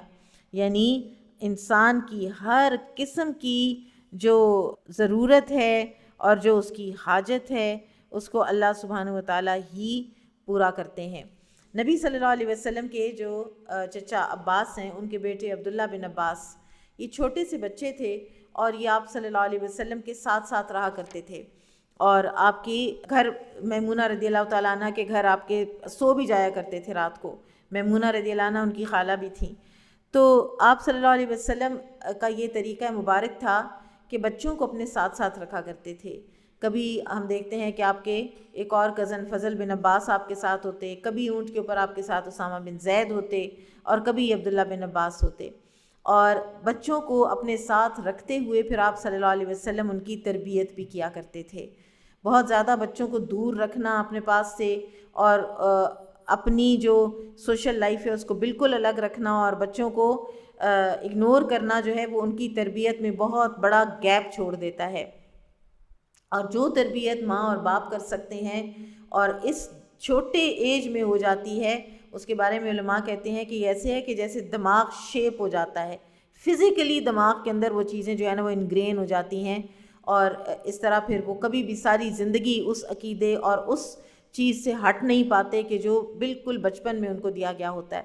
تو آپ صلی اللہ علیہ وسلم نے عبداللہ بن عباس رضی اللہ عنہ کو کہا تھا کہ اے لڑکے، میں تجھے چند کلمات سکھاتا ہوں، تو ان کو یاد رکھ، اللہ تجھے یاد رکھے گا. تو ان کی حفاظت کر، اللہ تیری حفاظت کرے گا.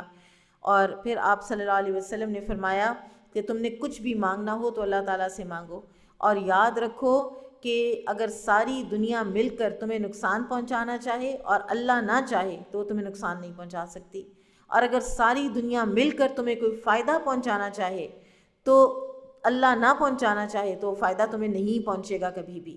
اور پھر آپ صلی اللہ علیہ وسلم نے فرمایا قلم توڑ دیے گئے، سیاہی خشک ہو گئی. یعنی یہ بات جو ہے یہ آرڈینڈ ہے، یہ ہو کر ہی رہتا ہے. جو اللہ چاہتا ہے وہ ہوتا ہے، جو اللہ نہیں چاہتا وہ نہیں ہوتا. یہ پوری کی پوری توحید ہے.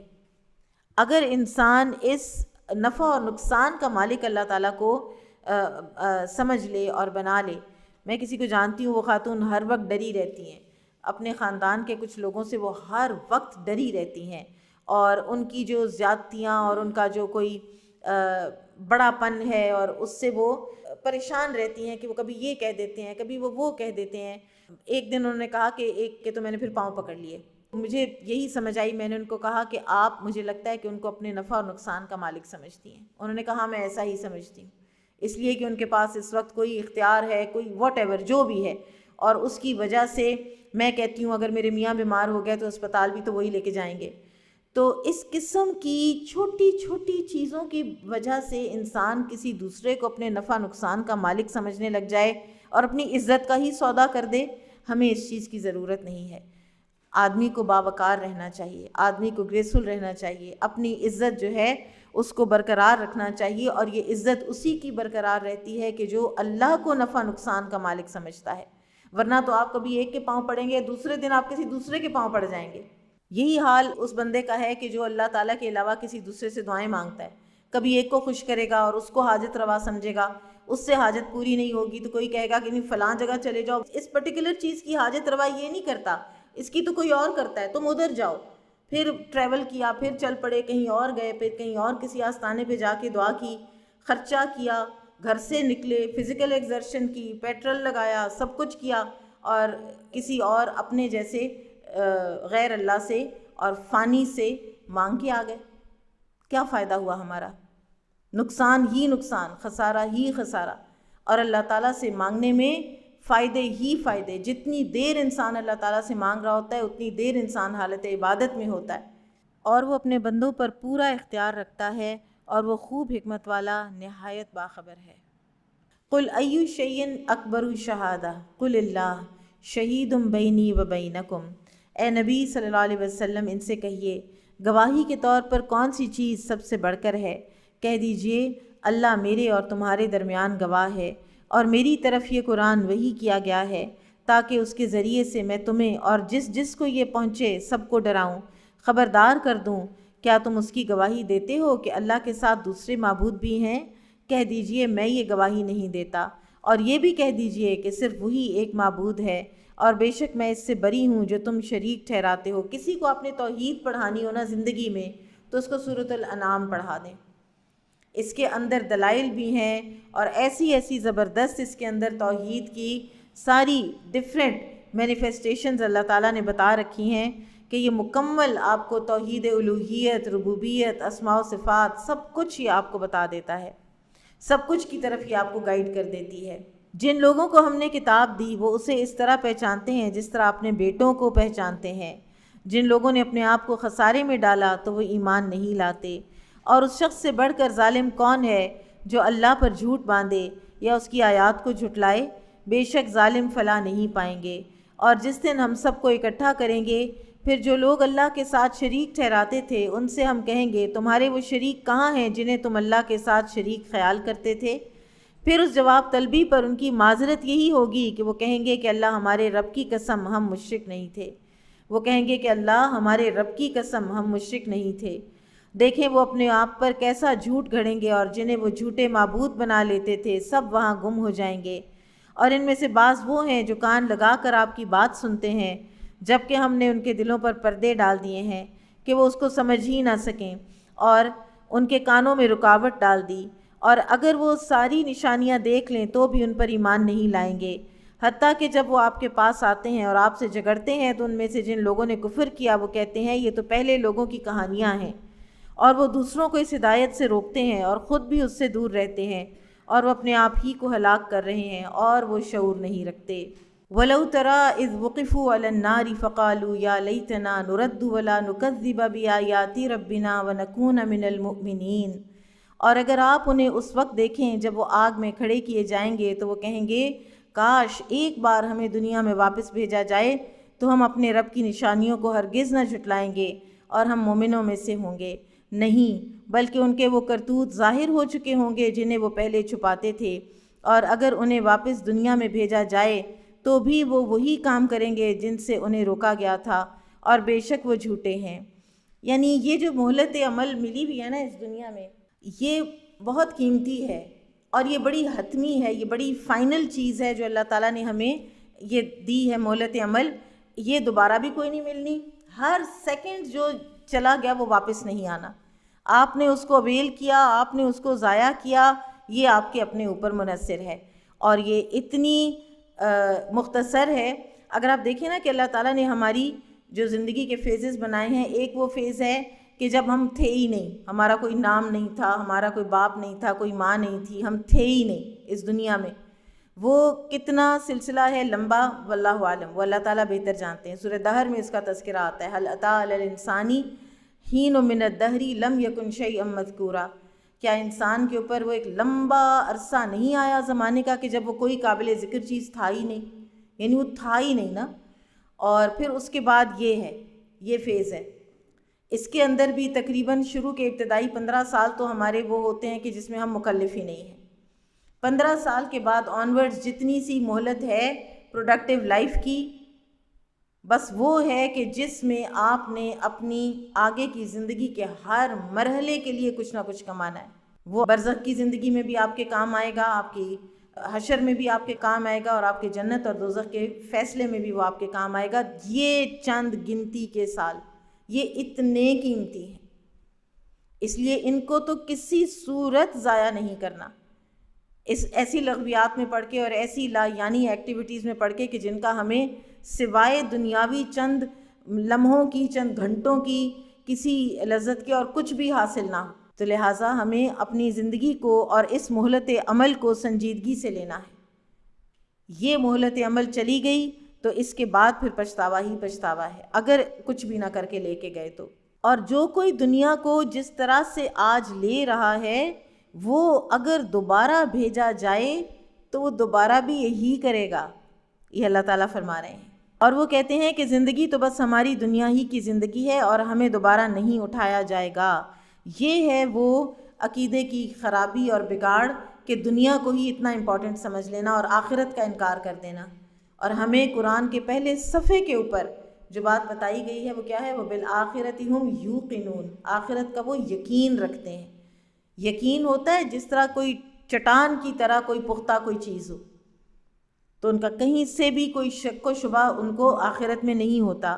اور جن لوگوں کے اعمال دنیا میں بگڑتے ہیں، لا محالہ وہ آخرت کا یا تو انکار کرتے ہیں یا آخرت کے بارے میں ان کا عقیدہ بالکل بگڑا ہوا ہے، یا وہ یہ سمجھتے ہیں کہ بس ہمیں تو معافی کر دیا جانا ہے، جیسے ہمیں دنیا میں نعمتیں ملی ہمیں آخرت میں بھی ملنی ہے، ہم ہی انٹائٹل تھے دنیا میں، ہم ہی انٹائٹل ہوں گے آخرت میں۔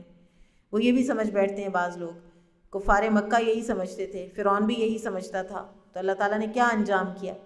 اور اگر آپ انہیں اس وقت دیکھیں جب وہ اپنے رب کے سامنے کھڑے کیے جائیں گے تو فرمائے گا کیا یہ حق نہیں ہے؟ اللہ تعالیٰ پوچھیں گے اب بتاؤ، جس کا انکار کرتے تھے وہ آ گئی، اب بتاؤ کیا یہ حق نہیں ہے؟ سائنٹیفکلی لوگ اس کو انکار کرنا شروع کر دیتے ہیں۔ حالانکہ ایک سائنسدان تھے، ایک دفعہ مسلمان ہی ہیں، پاکستانی ہیں، تو انہوں نے ہمیں ایک دفعہ آ کے لیکچر دیا، تو انہوں نے کہا کہ اس کائنات میں جو کچھ ہو رہا ہے نا، کہ پوری کی پوری ایک گیلیکسی دوسری گیلیکسی کے اندر سے ہو کے گزر جاتی اور کوئی چیز اپنے مدار سے نہیں ہٹتی، اور ہم اس کو دیکھ رہے ہوتے ہیں کہ کون سی چیز کس چیز سے کتنے قریب سے گزر گئی ہے، اور اگر وہ اس کو ٹکرا جائے تو قیامت تو آ جائے اس کائنات کے اندر، تو ہم تو اس بات پہ حیران نہیں ہوتے کہ قیامت کیسے آنی ہے، ہم تو اس بات پر حیران ہوتے ہیں کہ یہ آئی کیوں نہیں ابھی تک۔ تو لہٰذا اللہ تعالیٰ جب بھی چاہیں گے تو قیامت کو لے آئیں گے اور پوچھیں گے کیا یہ حق نہیں ہے، تو وہ کہیں گے کیوں نہیں، یہ حق ہے ہمارے رب کی قسم۔ تو اللہ فرمائے گا پھر تم عذاب کا مزہ چکھو اس وجہ سے کہ تم کفر کرتے تھے، تم آخرت کے انکاری تھے، تم کہتے تھے کہ جب ہم مٹی میں رل مل جائیں گے تو کون ہمیں دوبارہ اٹھا کے کھڑا کرے گا۔ بے شک وہ لوگ خسارے میں رہے جنہوں نے اللہ سے ملاقات کو جھٹلایا، حتیٰ کہ جب ان کے پاس قیامت اچانک آ جائے گی تو وہ کہیں گے افسوس ہم سے اس معاملے میں کیسی کوتاہی ہوئی، اور وہ اپنے بوجھ اپنی پیٹھ پر اٹھائے ہوئے ہوں گے، خبردار بہت برا ہے وہ بوجھ جو وہ اٹھائیں گے۔ اب اللہ کی ملاقات کو جھٹلانا، رسول اللہ صلی اللہ علیہ وسلم نے فرمایا جو شخص اللہ سے ملنا پسند کرتا ہے تو اللہ بھی اسے ملنا پسند کرتا ہے، اور جو کوئی اللہ سے ملنا ناپسند کرتا ہے تو اللہ بھی اس سے ملنا ناپسند کرتا ہے۔ یعنی جو صالح لوگ ہوتے ہیں، سچے ہوتے ہیں، اطاعت گزار ہوتے ہیں، جو اللہ تعالیٰ سے بہت ڈرتے ہیں، تو وہ اللہ تعالیٰ سے محبت بھی یہی لوگ کرتے ہیں۔ اللہ سے محبت بھی انہی لوگوں کو ہوتی ہے اور اس سے ملنے کا شوق بھی انہی لوگوں کو ہوتا ہے۔ یہ ڈر اور شوق جو ہے یہ دونوں ایک ہی دل کے اندر جمع ہو جاتے ہیں۔ اور ہمیں جو دعا بھی سکھائی گئی ہے اللہ تعالیٰ سے ملاقات کا شوق حاصل کرنے کی اور اللہ تعالیٰ کے دیدار کی لذت کو حاصل کرنے کی، اس کو بھی اپنی زندگی میں شامل رکھنا چاہیے اور مانگتے رہنا چاہیے۔ اور دنیا کی زندگی بس کھیل تماشے کے سوا کچھ نہیں، اور آخرت کا گھر ان لوگوں کے لیے یقیناً بہتر ہے جو پرہیزگاری اختیار کرتے ہیں، کیا پھر تم عقل نہیں رکھتے؟ اے نبی صلی اللہ علیہ وسلم، ہم جانتے ہیں کہ بے شک آپ کو وہ بات غمگین کرتی ہے جو وہ کہتے ہیں، پس بے شک وہ آپ کو نہیں جھٹلاتے، بلکہ دراصل یہ ظالم تو اللہ کی آیتوں کا انکار کرتے ہیں۔ اور اے نبی صلی اللہ علیہ وسلم، بے شک آپ سے پہلے بہت سے رسول جھٹلائے گئے، تو انہوں نے جھٹلائے جانے اور تکلیف دیے جانے پر صبر کیا، حتیٰ کہ ان کے پاس ہماری مدد آ پہنچی، اور اللہ کے کلمات کو کوئی بدلنے والا نہیں، اور یقیناً آپ کے پاس رسولوں کی خبریں آ چکی ہیں۔ وَإِن كَانَ كَبُرَ عَلَيْكَ إِعْرَاضُهُمْ فَإِنِ اسْتَطَعْتَ أَن تَبْتَغِيَ نَفَقًا فِي الْأَرْضِ أَوْ سُلَّمًا فِي السَّمَاءِ فَتَأْتِيَهُمْ بِآيَةٍ، اور اگر ان لوگوں یعنی کافروں کا حق سے منہ موڑنا آپ کو ناگوار ہے، تو اگر آپ میں یہ طاقت ہے کہ آپ زمین میں کوئی سرنگ یا آسمان میں کوئی سیڑھی ڈھونڈ لیں، پھر آپ ان کے پاس کوئی نشانی لے آئیں تو ایسا کر گزریں، اور اگر اللہ چاہتا تو انہیں ہدایت پر جمع کر دیتا، چنانچہ آپ نادانوں میں سے نہ ہو جائیں۔ حق کو قبول تو صرف وہ کرتے ہیں جو سنتے ہیں، اور جہاں تک مردوں یعنی کافروں کا تعلق ہے، اللہ انہیں اٹھائے گا، پھر وہ اسی کی طرف لوٹائے جائیں گے۔ حق کو قبول تو صرف وہ کرتے ہیں جو سنتے ہیں۔ مومن جو ہے وہ حق کو قبول کرتا ہے، وہ نصیحت کو قبول کرتا ہے، اور انفلیکسیبل ہونا، نصیحت قبول نہ کرنا، کسی کا آپ کو ایک بھلی بات بتا دینا یا آپ کے کسی طریقے کی تصحیح کر دینا اور آپ کا پھر اسی کے اوپر اڑے رہنا کہ میں نے نہیں ماننا، یہ ایمان کی علامت نہیں ہے، یہ کافروں کا فعل ہے، یہ ہٹ دھرمی، خاص طور پر دین کے لحاظ سے یہ ایک مومن کا شیوا نہیں ہے۔ آپ صلی اللہ علیہ وسلم نے فرمایا کہ مومن کو اس حال میں پیدا کیا گیا ہے کہ وہ آزمائش میں مبتلا ہونے والا، توبہ کرنے والا اور بھولنے والا ہوتا ہے۔ جب اس کو نصیحت کی جاتی ہے تو وہ نصیحت قبول کرتا ہے، ایک ایزی گوئنگ فلیکسیبل انسان کی تصویر ہوتا ہے ایک مومن۔ اور انہوں نے کہا، اس نبی پر اس کے رب کی طرف سے کوئی بڑی نشانی کیوں نہیں نازل کی گئی؟ کہہ دیجئے، بے شک اللہ اس پر قدرت رکھتا ہے کہ کوئی بڑی نشانی نازل فرمائے، لیکن لوگوں میں سے اکثر علم نہیں رکھتے۔ اور زمین پر چلنے والا کوئی جانور اور اپنے دونوں پروں سے اڑنے والا کوئی پرندہ ایسا نہیں جو تمہاری طرح الگ امت نہ ہو۔ ہم نے کتاب میں کوئی چیز نہیں چھوڑی جس کا ذکر نہ کیا گیا ہو۔ ثم الی ربہم یحشرون، پھر اپنے رب کی طرف وہ جمع کیے جائیں گے۔ یہ جو حشر ہے یہ کہاں پہ ہونا ہے ہمارا؟ حشر کی کچھ قسمیں ہیں، یہ جو ہے نا یحشرون، حشر کے معنی اکٹھا کرنے کے ہیں، اور اللہ تعالیٰ فرما رہے ہیں کہ کیا پرندے، کیا چرند پرند درندے جانور انسان سب نے اکٹھے ہونا ہے، سب کا حشر ہونا ہے۔ قیامت کے روز جن لوگوں کو میدان محشر میں اکٹھا کیا جائے گا ان کی دو بڑی قسمیں ہیں۔ پہلے وہ لوگ جو قبروں میں مرے پڑے ہوں گے، اور دوسرے وہ زندہ لوگ جن پر قیامت آئے گی۔ یہ جو زندہ لوگ ہیں نا جن پر قیامت قائم ہوگی، یہ بدترین لوگ ہیں، اشرار الناس، جن کو وہ سارا وہ سور پھونکنا، انہوں نے پہلا والا سور سننا ہے، انہوں نے بے ہوش ہونا ہے، ان پہ گھبراہٹیں طاری ہونی ہیں۔ یہ وہ لوگ ہیں کہ جن کی اللہ تعالیٰ کو ذرا برابر بھی پرواہ نہیں ہوگی، یہ اتنے برے لوگ ہوں گے۔ یعنی قیامت بدترین لوگوں پر آئے گی۔ قیامت سے پہلے اللہ تعالیٰ ایک پاکیزہ ہوا بھیجیں گے جو تمام مسلمانوں کی روحیں نکال لے جائے گی۔ یوں تمام مسلمان مر جائیں گے، اور جو لوگ زندہ رہ جائیں گے وہ نہایت بے ایمان، بدکار اور خبیث لوگ ہوں گے۔ اور قیامت سے پہلے اللہ تعالیٰ کا نام لیوا اس دنیا میں کوئی بھی باقی نہیں ہوگا۔ تو ایک تو پہلا حشر ہے جو زندہ لوگوں کا حشر ہے کہ سور پھونکا جائے گا، اور اس سے پہلے کچھ نشانیاں ہیں جو پوری ہوں گی۔ آپ صلی اللہ علیہ وسلم نے فرمایا، قیامت سے پہلے تمام زندہ لوگوں کو اکٹھا کر کے عرض محشر میں لایا جائے گا جو شام میں واقع ہے۔ سیریا کی طرف سب نے آ جانا ہے، شام کی طرف۔ یہ جو سارا پورا مڈل ایسٹ کا علاقہ ہے نا، یہ شام کہلاتا تھا اس وقت، یہ چھوٹا سا ملک نہیں، پورا علاقہ۔ اور انہیں ایک آگ اکٹھا کر کے شام کی طرف ہانکے گی، وہ آگ نشیب عدن سے نمودار ہوگی۔ پھر رسول اللہ صلی اللہ علیہ وسلم نے یہ بھی فرمایا کہ قیامت تب تک نہیں آئے گی جب تک اس کی 10 بڑی نشانیاں سامنے نہ آ جائیں۔ اور اس میں سے ایک پھر یہ ہے کہ نشیب عدن سے آگ نمودار ہوگی جو لوگوں کو ارض محشر کی طرف ہانکے گی۔ لوگ دوپہر اور رات کو سونے کے لیے جہاں جہاں ٹھہریں گے وہ آگ بھی ان کے ساتھ وہیں ٹھہرے گی۔ پھر اسی طرح سے ایک اور موقع پر آپ صلی اللہ علیہ وسلم نے فرمایا قیامت کی پہلی بڑی نشانی یہ ہے کہ ایک آگ لوگوں کو اکٹھا کر کے مشرق سے مغرب کی جانب لے جائے گی۔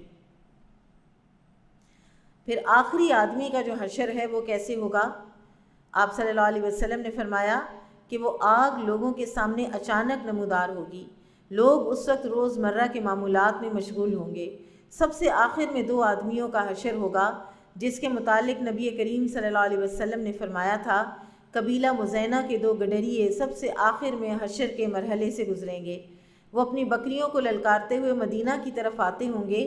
وہ دیکھیں گے کہ بکریاں وحشت زدہ ہیں۔ چلتے چلتے جب وہ ثنیۃ الوداع، یہ ایک مقام ہے، مدینہ والے آج بھی ایک شاہراہ ہیں جس کو ثنیۃ الوداع کہتے ہیں، تو وہاں تک پہنچیں گے تو منہ کے بل گر پڑیں گے۔ تو اس حدیث سے پتہ چلتا ہے کہ وہ دونوں گڈریے بھی ارض محشر یعنی شام کی طرف جاتے ہوں گے۔ بہرحال وہ ثنیۃ الوداع ہی پہنچ پائیں گے کہ بے ہوش ہو کر گر پڑیں گے اور مر جائیں گے۔ پھر دوسرا حشر جو ہے، دوسری قسم جو حشر کی ہے وہ ہے مردہ لوگوں کا حشر، قبر میں پڑے ہوئے لوگوں کا حشر۔ اور یہ جب دوسرا سور پھونکا جائے گا تو پھر اللہ تعالیٰ عرش کے تلے سے اللہ تعالیٰ ایک بارش برسائیں گے، اور اس بارش سے قبروں میں پڑے ہوئے زمین کے اندر ہر جو ڈیٹیریٹ ہوا ہوا انسان ہے وہ اس کا جسم جو ہے وہ اس کا واپس آئے گا، اس کا جسم دوبارہ بن جائے گا، اور پھر وہ زمین سے اگیں گے جیسے سبزہ اگتا ہے۔ اور یہ دوسرا حشر ہے۔ ثم الی ربہم یحشرون، پھر وہ سب اپنے رب کی طرف اکٹھے کیے جائیں گے۔ پھر اسی طرح ایک اور موقع پر قرآن میں آتا ہے وَإِذَا الْوُحُوشُ حُشِرَتْ، جب وحشی جانور اکٹھے کیے جائیں گے، یعنی وحشی جانور بھی اکٹھے ہوں گے، وہ بھی لائے جائیں گے۔ کوئی مخلوق اللہ تعالیٰ نے چھوڑنی نہیں ہے، چاہے وہ کوئی سنگل سیل مخلوق کیوں نہ ہو، اللہ تعالیٰ اس کو لے کر آئیں گے۔ اور پھر اس دن ہوگا کیا؟ قیامت کے روز حقداروں کو ان کے حقوق ضرور دلوائے جائیں گے، یہاں تک کہ بے سینگ بکری کو سینگ والی بکری سے قصاص دلوایا جائے گا۔ ہمیں چاہیے کہ ہم یہ میدان محشر سجنے سے پہلے میدان محشر کی تیاری کر لیں۔ اور جن لوگوں نے ہماری آیات کو جھٹلایا وہ اندھیروں میں بہرے اور گونگے ہیں۔ اللہ جسے چاہے گمراہ کر دیتا ہے اور جسے چاہے سیدھی راہ پر لے آتا ہے۔ اے نبی صلی اللہ علیہ وسلم کہہ دیجئے اگر تم پر اللہ کا عذاب آ جائے یا تم پر قیامت آ جائے تو بتاؤ کیا تم اللہ کے سوا کسی اور کو پکارو گے اگر تم سچے ہو؟ بلکہ تم صرف اسی کو پکارو گے۔ پھر اگر وہ چاہے گا تو وہ تکلیف دور کر دے گا جس کے لیے تم اسے پکارو گے، اور تم انہیں بھول جاؤ گے جنہیں تم شریک ٹھہراتے تھے۔ اور تحقیق ہم نے آپ سے پہلی امتوں کی طرف رسول بھیجے، پھر ہم نے ان امتوں کو سختی اور تکلیف کے ساتھ پکڑا تاکہ وہ عاجزی اختیار کریں۔ پھر جب ان پر ہمارا عذاب آیا تو انہوں نے عاجزی کیوں نہ اختیار کی، لیکن ان کے دل سخت ہو گئے، اور جو عمل وہ کرتے تھے اس میں شیطان نے ان کے لیے کشش پیدا کر دی تھی۔ سبحان اللہ، عذاب آئے اور پھر انسان عاجزی پھر بھی نہ اختیار کرے۔ دنیا میں کوئی ڈیزاسٹر آئے اور انسان اللہ کے آگے پھر بھی نہ گڑ گڑائے تو اس انسان کی ہر دھرمی کا پھر کیا ہی ٹھکانہ، اور غفلت کا کیا ٹھکانہ۔ فَلَمَّا نَسُوا مَا ذُكِّرُوا بِهِ فَتَحْنَا عَلَيْهِمْ أَبْوَابَ كُلِّ شَيْءٍ حَتَّى إِذَا فَرِحُوا بِمَا أُوتُوا أَخَذْنَاهُمْ بَغْتَةً فَإِذَا هُمْ مُبْلِسُونَ۔ یہ اللہ سبحانہ و تعالیٰ کا ایک طریقہ ہے لوگوں کو پکڑنے کا، جو کہ ہم بعض اوقات اپنی کوتاہ نظری کی وجہ سے اس کو سمجھ ہی نہیں پاتے کہ یہ تو اس بندے کو ڈھیل دی جا رہی ہے، یہ اللہ تعالیٰ کے عذاب کی ایک کیفیت ہے جس میں یہ دوچار ہے، نہ کہ اللہ تعالیٰ کی نعمتیں اس کے اوپر برس رہی ہیں۔ پھر جب انہوں نے وہ نصیحت بھلا دی جو انہیں کی گئی تھی تو ہم نے ان پر ہر چیز کے دروازے کھول دیے، حتیٰ کہ جب وہ ان چیزوں پر اترانے لگے جو انہیں دی گئی تھی تو ہم نے انہیں اچانک پکڑ لیا، پھر وہ نا امید ہو کر رہ گئے۔ کچھ لوگ ایسے بھی ہوتے ہیں کہ جن کو اللہ تعالیٰ پھر جو دنیا پرست ہی بنتے چلے جاتے ہیں، اور کسی چھوٹی چھوٹی جو ان کے اوپر کوئی آزمائشیں آتی ہیں ان سے وہ اللہ تعالیٰ کے آگے گڑ گڑاتے نہیں ہیں اور اللہ تعالیٰ کو پہچانتے نہیں ہیں اور اپنی غلط روش جاری رکھتے ہیں، تو ایسے لوگ پھر ایک دفعہ اللہ تعالیٰ ان کے اوپر دنیا کے دروازے کھول دیتے ہیں، ان کو اتنا کچھ دے دیتے ہیں کہ یہاں تک کہ وہ اترانے لگتے ہیں، اور پھر اللہ تعالیٰ اچانک ان کی رسی جو ہے اس کو پکڑ لیتے ہیں، اس کو کھینچ لیتے ہیں، اور پھر وہ نا امید ہو کر رہ جاتے ہیں، اللہ تعالیٰ کی رحمت سے نا امید ہو جاتے ہیں۔ حسن بصری کہتے ہیں کہ اللہ جس پر دنیا کو وسیع کر دے اور اس کو یہ سمجھ ہی نہ آئے کہ اللہ اس کے ساتھ چل رہا ہے یا اسے ڈھیل دے رہا ہے، تو ایسے شخص کے پاس کوئی بصیرت نہیں۔ اور جس پر اللہ دنیا تنگ کر دے لیکن اسے یہ سمجھ ہی نہ آئے کہ اللہ اس کے لیے خیر ہی کا فیصلہ کر رہا ہے، تو اس کے پاس بھی کوئی عقل نہیں۔ علماء کرام فرمایا کرتے تھے کہ جن لوگوں کو آپ دیکھ رہے ہیں کہ وہ لگاتار اللہ تعالیٰ کی نافرمانی میں چلے جا رہے ہیں، اور ساتھ ہی ساتھ آپ یہ دیکھ رہے ہیں کہ انہی نافرمانوں کو اللہ تعالیٰ دنیا میں خوب دے رہا ہے، تو جان رکھیں کہ یہ ان کی رسی دراز ہوئی ہوئی ہے اور یہ ایک دم کھنچے گی۔ اس کو استدراج بھی کہا گیا ہے، یعنی آہستہ آہستہ اللہ تعالیٰ انسان کو اس طرف لے جاتا ہے کہ جہاں سے پھر اس کو عذاب کی امید بھی نہیں ہوتی۔ پھر اس قوم کی جڑ کاٹ ڈالی گئی جنہوں نے ظلم کیا تھا، اور تمام تعریف اللہ ہی کے لیے ہے جو تمام جہانوں کا رب ہے۔ اے نبی صلی اللہ علیہ وسلم ان سے کہہ دیجئے، اگر اللہ تمہارے کان اور تمہاری آنکھیں چھین لے اور تمہارے دلوں پر مہر لگا دے تو بتاؤ اللہ کے سوا کون معبود ہے جو تمہیں یہ چیزیں لا دے؟ دیکھیے کس طرح ہم آیتیں پھیر پھیر کر بیان کرتے ہیں، پھر بھی وہ منہ موڑتے ہیں۔ کہیں اگر تم پر اللہ کا عذاب اچانک یا کھلم کھلا آ جائے تو بتاؤ کیا ظالموں کے سوا کوئی اور لوگ بھی ہلاک کیے جائیں گے؟ اور ہم نے کوئی رسول ایسا نہیں بھیجا جسے خوشخبری دینے والا اور ڈرانے والا نہ بنایا ہو۔ پھر جو شخص ایمان لے آئے اور اپنی اصلاح کر لے تو ان پر نہ کوئی خوف ہوگا اور نہ ہی وہ غمگین ہوں گے۔ اور جن لوگوں نے ہماری آیتوں کو جھٹلایا انہیں اس نافرمانی کی وجہ سے عذاب پہنچے گا جو نافرمانی وہ کرتے تھے۔ اے نبی صلی اللہ علیہ وسلم کہہ دیجئے، میں تم سے نہیں کہتا کہ میرے پاس اللہ کے خزانے ہیں، اور نہ میں غیب جانتا ہوں، اور نہ میں تم سے یہ کہتا ہوں کہ میں فرشتہ ہوں، میں تو اسی چیز کی پیروی کرتا ہوں جو میری طرف وحی کی جاتی ہے۔ کہہ دیجئے کیا نابینا اور بینا برابر ہو سکتے ہیں؟ کیا نہ دیکھنے والا اور دیکھنے والا برابر ہو سکتے ہیں؟ نہیں ہو سکتے نا۔ تو پھر اسی طرح سے ایک صاحب علم اور جاہل بھی برابر نہیں ہو سکتے، ایک مومن اور کافر بھی برابر نہیں ہو سکتے، نہ ان کی زندگیاں ایک جیسی ہیں، نہ ان کی موت کے فرشتے ایک جیسے آنے ہیں، نہ ہی ان کے انجام ایک جیسے ہیں۔ اور اے نبی صلی اللہ علیہ وسلم آپ اس قرآن کے ذریعے سے ان لوگوں کو ڈرائیں جنہیں ڈر رہتا ہے کہ وہ اپنے رب کے پاس اکٹھے کیے جائیں گے، وہاں اس کے سوا ان کا کوئی دوست اور سفارشی نہ ہوگا، شاید کہ وہ پرہیزگاری اختیار کریں۔ وَلَا تَطْرُدِ الَّذِينَ يَدْعُونَ رَبَّهُمْ بِالْغَدَاةِ وَالْعَشِيِّ يُرِيدُونَ وَجْهَهُ، اور ان لوگوں کو اپنے سے مت دور کریں جو اپنے رب کو صبح اور شام پکارتے ہیں، وہ اپنے رب کا چہرہ چاہتے ہیں، رضامندی چاہتے ہیں، ان کے حساب میں سے کسی چیز کا بوجھ آپ پر نہیں اور آپ کے حساب میں سے کسی چیز کا بوجھ ان پر نہیں۔ پھر اگر آپ ان کو اپنے سے دور کریں گے تو آپ ظالموں میں سے ہو جائیں گے۔ سوشل سٹیٹس کوئی بھی ہو کسی کا، اگر وہ ایمان والا ہے تو اس کو اپنے پاس سے دور نہ کریں، صرف اس لیے کہ یہ کیوں میرے ساتھ بیٹھ رہا ہے۔ اگر وہ ایمان والا ہے تو اس قابل ہے کہ وہ کسی کے ساتھ بھی بیٹھے، کسی بھی مجلس میں شریک ہو۔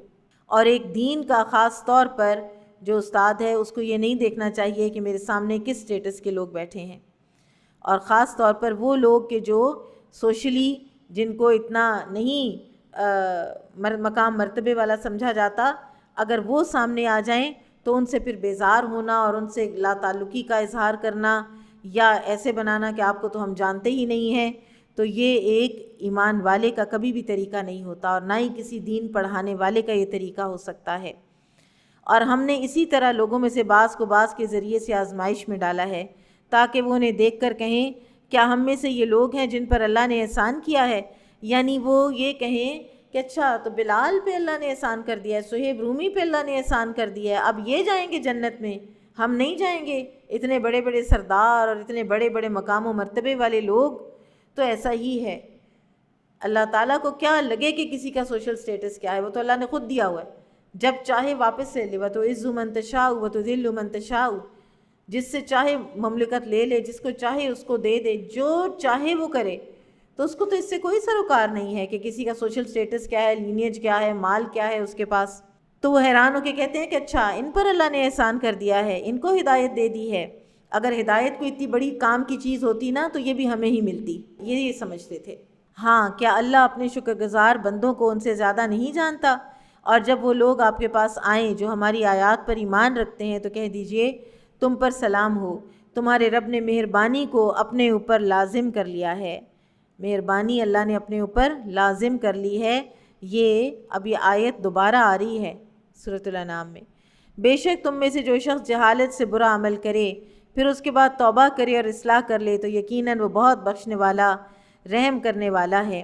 اب دیکھیں پیچھے آئی تھی تو مہربانی کا ایک اور اللہ تعالیٰ نے اپنا مینیفیسٹیشن بتایا تھا کہ یہ مہربانی ہے کہ قیامت قائم ہو، اور یہاں پر مہربانی کا مینیفیسٹیشن کیا ہے کہ اس کی مہربانی ہے کہ وہ بڑے سے بڑے گنہگار کی بھی توبہ قبول کر لیتا ہے۔ اور ہم اسی طرح آیات کو تفصیل سے بیان کرتے ہیں تاکہ مجرموں کا راستہ بالکل واضح ہو جائے۔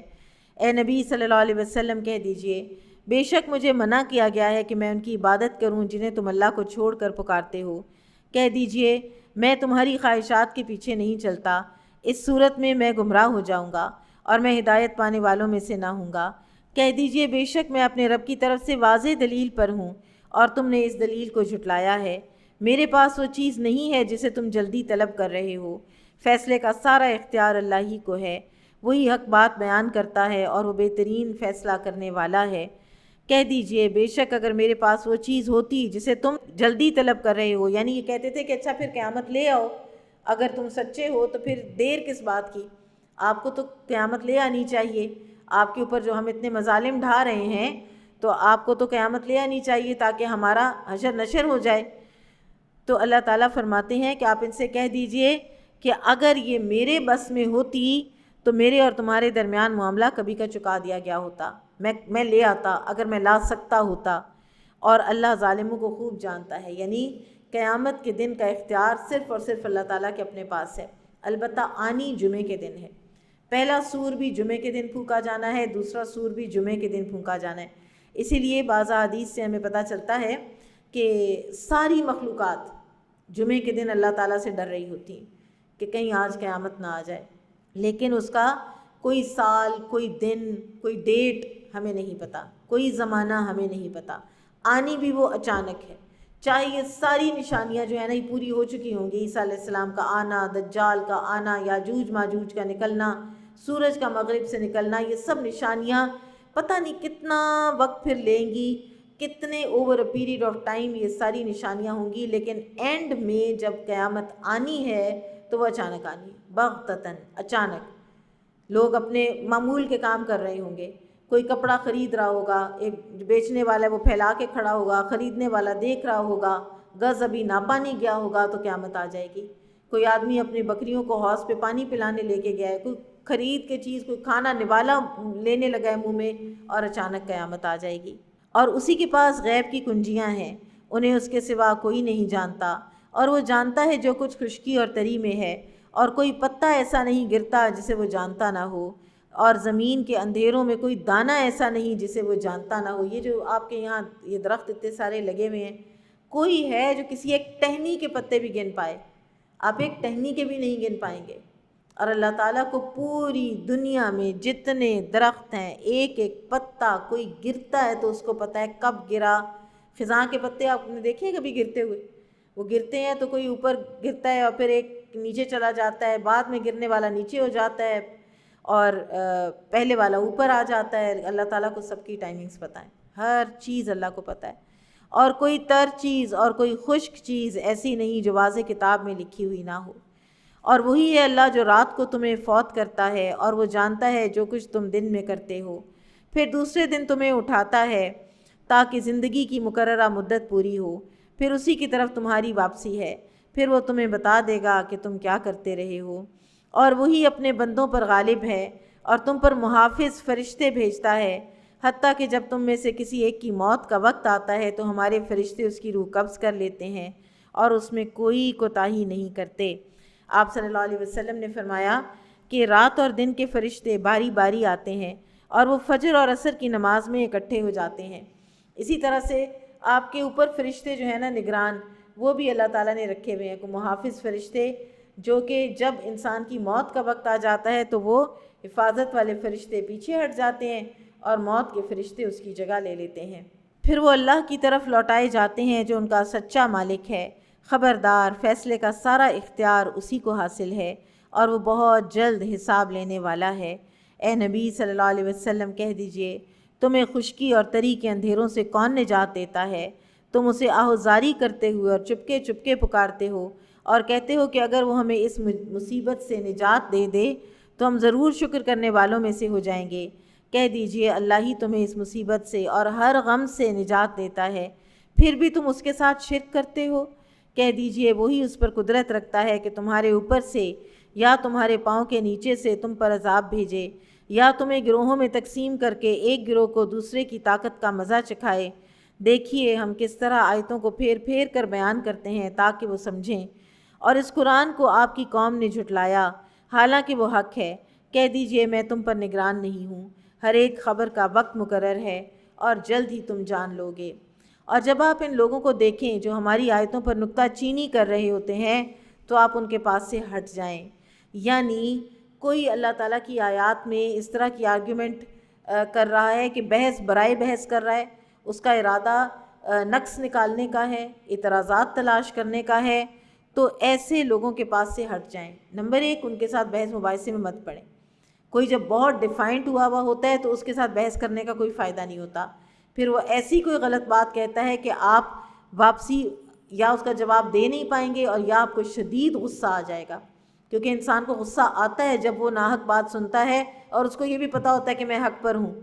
لیکن اللہ تعالیٰ نے اس طرح کے لڑائی جھگڑے والے بحث مباحثے سے منع فرمایا ہے، اور یہ فرمایا ہے کہ جب اس طرح کی نکتہ چینی ہو رہی ہو تو یہ نہیں فرمایا کہ مدلل جواب دو واپسی، فرمایا ہے وہاں سے ہٹ جاؤ یہاں تک کہ وہ اس کے علاوہ کسی اور بات میں مشغول ہو جائیں۔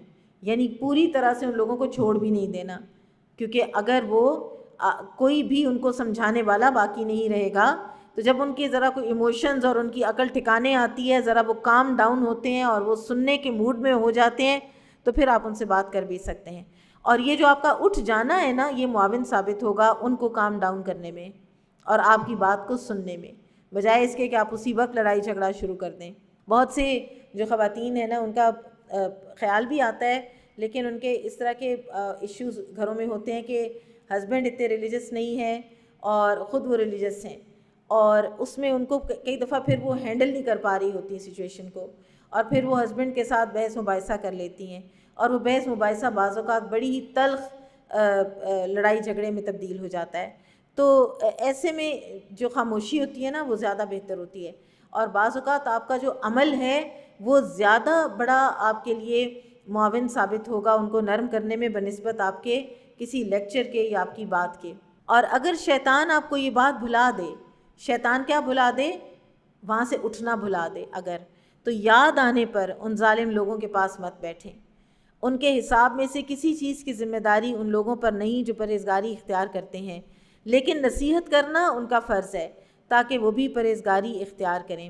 یہاں پر ہمارے علماء کرام نے یہ بات بھی فرمائی ہے کہ جہاں پر جس جگہ پر اللہ تعالیٰ کی نافرمانی کے کام ہو رہے ہوں، بات کی بجائے کام ایسے ہو رہے ہوں، مثلاً اس دسترخوان پر بیٹھ کر کھانا کھانے سے منع کیا گیا جس پر شراب سرو کی جا رہی ہو، چاہے وہ بندہ خود نہیں بھی پی رہا۔ اور اے نبی صلی اللہ علیہ وسلم ان لوگوں کو چھوڑ دیجئے جنہوں نے اپنے دین کو کھیل تماشا بنا لیا ہے اور دنیا کی زندگی نے انہیں دھوکے میں ڈال رکھا ہے، اور آپ اس قرآن کے ذریعے سے نصیحت کرتے رہیے تاکہ کوئی شخص اپنے کرتوتوں کے وبال سے ہلاک نہ ہو جائے۔ قرآن کے ذریعے سے نصیحت کرنا لوگ بند کر دیں گے صرف اس لیے کہ لوگ سنتے نہیں ہیں یا لوگ ڈیفائنٹ ہو جاتے ہیں، تو پھر تو وہ ہلاک ہو جائیں گے۔ تو جب وہ سننے کے موڈ میں ہوں تب ان کو اچھی نصیحت کرنی بھی چاہیے۔ اللہ کے سوا کوئی اس کا دوست اور سفارشی نہ ہوگا، اور اگر وہ بدلے میں ہر طرح کا فدیہ دے تو وہ بھی اس سے نہیں لیا جائے گا۔ یہی وہ لوگ ہیں جو کچھ انہوں نے کمایا اس کی وجہ سے انہیں ہلاک کر دیا گیا، اور جو وہ کفر کرتے رہے ہیں اس کی وجہ سے انہیں دوزخ میں تیز گرم پانی پینے کو ملے گا اور دردناک عذاب ہوگا۔ اے نبی صلی اللہ علیہ وسلم کہہ دیجئے، کیا ہم اللہ کے سوا ان کو پکاریں جو ہمیں نہ نفع دے سکتے ہیں اور نہ نقصان پہنچا سکتے ہیں؟ اور جب اللہ ہمیں سیدھا راستہ دکھا چکا ہے تو کیا اس کے بعد ہم الٹے پاؤں پھر جائیں؟ اس شخص کی طرح جسے شیطانوں نے زمین میں بہکا دیا ہو، وہ زمین میں حیران پھرتا ہو، اس کے کچھ ساتھی ہوں جو اسے سیدھی راہ کی طرف بلاتے ہوں کہ ہمارے پاس آ جا۔ کہہ دیجئے بے شک ہدایت تو اللہ ہی کی ہدایت ہے، اور ہمیں حکم دیا گیا ہے کہ ہم سب جہانوں کے رب کے فرما بردار ہو جائیں۔ اور یہ کہ نماز قائم کرو اور اس اللہ سے ڈرو، اور وہی ہے جس کی طرف تم اکٹھے کیے جاؤ گے، اور وہی ہے جس نے آسمانوں اور زمین کو حق کے ساتھ پیدا کیا، اور جس دن وہ کہے گا ہو جا تو حشر برپا ہو جائے گا، قول اسی کا حق ہے، اور جس دن سور پھونکا جائے گا اس دن اسی کی حکومت ہوگی، وہ چھپی اور ظاہر سب باتوں کو جاننے والا ہے، اور وہی حکمت والا خبر رکھنے والا ہے۔ اور جب ابراہیم علیہ السلام نے اپنے باپ آزر سے کہا کیا تم بتوں کو معبود ٹھہراتے ہو؟ بے شک میں تمہیں اور تمہاری قوم کو کھلی گمراہی میں پڑے دیکھتا ہوں۔ رسول اللہ صلی اللہ علیہ وسلم نے فرمایا کہ حشر کے دن ابراہیم علیہ السلام اپنے باپ آزر سے ملیں گے جس کا چہرہ سیاہ اور گرد و غبار میں چھپا ہوا ہوگا۔ ابراہیم علیہ السلام اپنے باپ سے کہیں گے کیا میں نے آپ کو نہیں کہا تھا کہ میری نافرمانی نہ کریں؟ تو آزر کہے گا میں آج تیری نافرمانی نہیں کروں گا۔ تو ابراہیم علیہ السلام اپنے رب سے عرض کریں گے کہ اے رب تو نے مجھ سے وعدہ فرمایا تھا کہ تو مجھے حشر کے دن رسوا نہیں کرے گا، تو اس سے زیادہ اور کیا ذلت اور رسوائی ہوگی کہ میرا باپ ذلیل اور رسوا ہو؟ وہ تیری رحمت سے محروم ہے۔ اس پر اللہ تعالیٰ فرمائے گا میں نے کافروں پر جنت حرام کر دی ہے، یعنی ابراہیم علیہ السلام خلیل اللہ بھی کافر کی شفاعت نہیں کر سکے۔ پھر فرمائے گا اللہ تعالیٰ کہ اے ابراہیم اپنے پاؤں تلے تو دیکھ۔ ابراہیم علیہ السلام دیکھیں گے کہ نجاست سے لتھڑا ہوا ایک بجو ہے جسے ٹانگوں سے پکڑا جائے گا اور جہنم میں پھینک دیا جائے گا، یعنی آزر کا یہ انجام ہو جائے گا، اور یہ ابراہیم علیہ السلام کے لیے ہوگا، اس لیے کہ ان کو یہ تکلیف ہوگی نا کہ میرا باپ جیتا جاگتا میرے سامنے، لوگوں کو پتہ ہے ابراہیم علیہ السلام کا باپ ہے تو اس کو لے جایا جا رہا ہے جہنم میں، تو ان کی اللہ تعالیٰ جو ہیں وہ رکھنے کے لیے دل، اور یہ کہ وہ نہ سمجھیں کہ ان کی رسوائی ہو رہی ہے حالانکہ ان کی کوئی رسوائی نہیں ہے، تو اللہ تعالیٰ اس کی حیت ہی بدل دیں گے آزر کی، لوگ پہچان ہی نہیں پائیں گے کہ وہ کیا ہے۔ اور اسی طرح ہم ابراہیم علیہ السلام کو آسمانوں اور زمین کی بادشاہی دکھاتے تھے تاکہ وہ یقین کرنے والوں میں سے ہو جائے۔ چنانچہ جب اس پر رات چھا گئی تو اس نے ایک ستارہ دیکھا، ابراہیم نے کہا یہ میرا رب ہے۔ پھر جب وہ غروب ہو گیا تو کہا میں غروب ہونے والوں سے محبت نہیں کرتا، رب ہے تو غروب کیسے ہو سکتا ہے، رب ہے تو اس پر زوال کیسے آ سکتا ہے۔ پھر جب اس نے چاند چمکتا ہوا دیکھا تو کہا یہی میرا رب ہے۔ پھر جب وہ غروب ہو گیا تو اس نے کہا اگر میرے رب نے مجھے ہدایت نہ دی تو یقیناً میں گمراہ قوم میں سے ہو جاؤں گا۔ پھر جب اس نے سورج کو جگمگاتا ہوا دیکھا تو کہا ھذا ربی ھذا اکبر، یہ میرا رب ہے، یہ بڑا ہے سب سے۔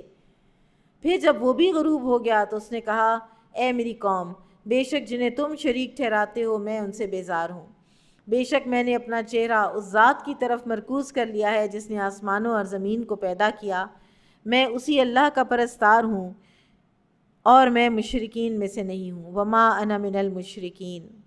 اور اس کی قوم نے اس سے جھگڑا کیا تو ابراہیم نے کہا کیا تم مجھ سے اللہ کے بارے میں جھگڑا کرتے ہو حالانکہ اسی نے تو مجھے ہدایت دی ہے، اور میں ان سے نہیں ڈرتا جنہیں تم اس کے شریک ٹھہراتے ہو۔ ہاں اگر میرا رب کچھ چاہے تو وہ ضرور ہو سکتا ہے، میرے رب کا علم ہر چیز پر چھایا ہوا ہے، کیا پھر تم نصیحت حاصل نہیں کرتے؟ اور میں ان سے کیوں ڈروں جنہیں تم شریک ٹھہراتے ہو، جبکہ تم اس بات سے نہیں ڈرتے کہ تم ان کو اللہ کے شریک ٹھہراتے ہو جن کی اس نے تم پر کوئی دلیل نازل نہیں کی۔ تم اللہ سے نہیں ڈرتے اور میں تمہارے بتوں سے ڈروں؟ یہ کیسی عجیب لاجک ہے تمہاری۔ بس دونوں فریقوں میں سے کون امن کا زیادہ حقدار ہے بتاؤ اگر تم جانتے ہو۔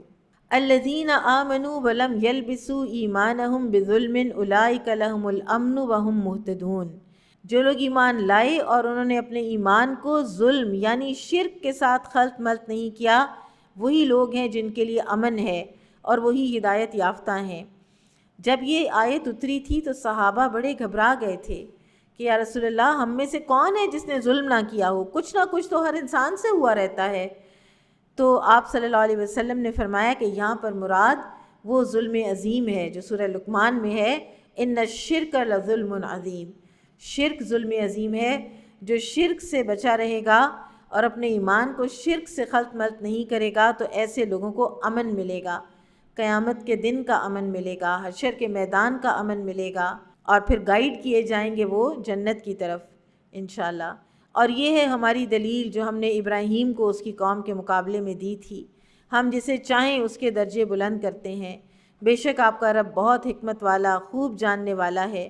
اور ہم نے اس کو یعنی ابراہیم کو اسحاق اور یعقوب عطا کیے، ہم نے سب کو ہدایت دی، اور اس سے پہلے ہم نے نوح کو ہدایت دی تھی، اور اس کی اولاد میں سے داؤد، سلیمان، ایوب، یوسف، موسیٰ اور ہارون کو بھی ہدایت دی، اور اسی طرح ہم نیکی کرنے والوں کو بدلہ دیتے ہیں۔ اور ہم نے زکریہ، یحییٰ، عیسیٰ اور الیاس کو بھی ہدایت دی علیہم السلام، وہ سب نیک لوگوں میں سے تھے۔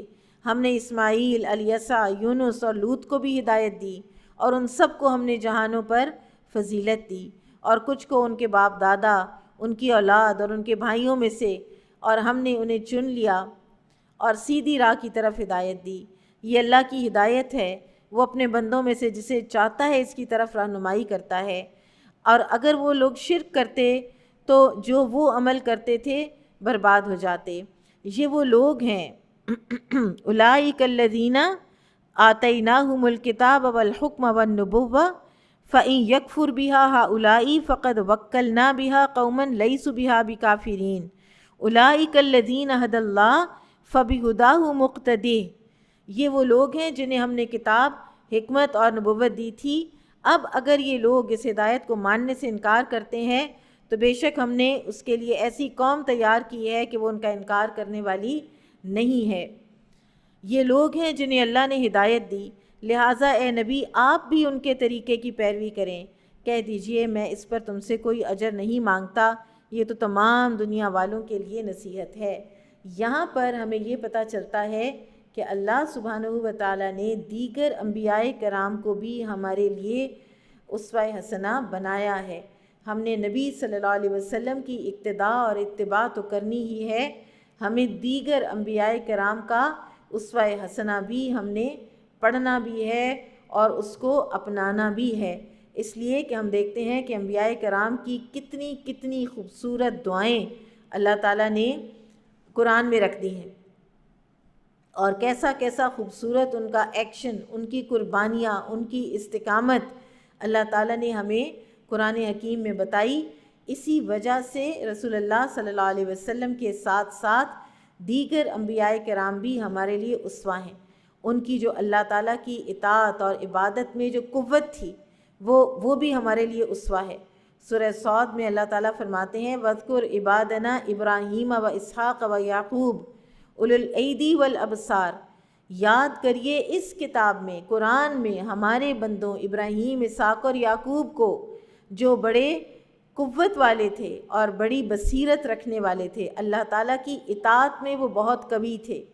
اور ابراہیم علیہ السلام کی جو دعا ہے، ان کا اسوہ حسنہ ہی ہے نا جو ہم فالو کر رہے ہیں، رب اجعلنی مقیم الصلاۃ ومن ذریتی ربنا وتقبل دعا، پوری جو دعا ہم پڑھتے ہیں۔ پھر اسی طرح سے اسماعیل علیہ السلام کا اسوہ کہ جو اپنے گھر والوں کو نماز اور زکوٰۃ کا حکم دیا کرتے تھے، یہ ہمیں فالو کرنا چاہیے نا۔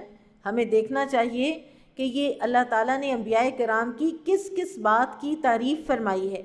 پھر اسی طرح سے ابراہیم، اسحاق اور یعقوب علیہ السلام بھی، ان کے بارے میں اللہ تعالیٰ فرماتے ہیں اوحینا الیہم فعل الخیرات، ہم نے ان کی طرف وحی کیے نیکی کے کام، ہم نے ان کو بتائے کہ یہ نیکی کے کام ہوتے ہیں، یہ آپ کیا کریں، اور نماز قائم کرنا اور زکوٰۃ ادا کرنا، وَكَانُوا لَنَا عَابِدِينَ، اور وہ سب ہماری عبادت کرتے تھے۔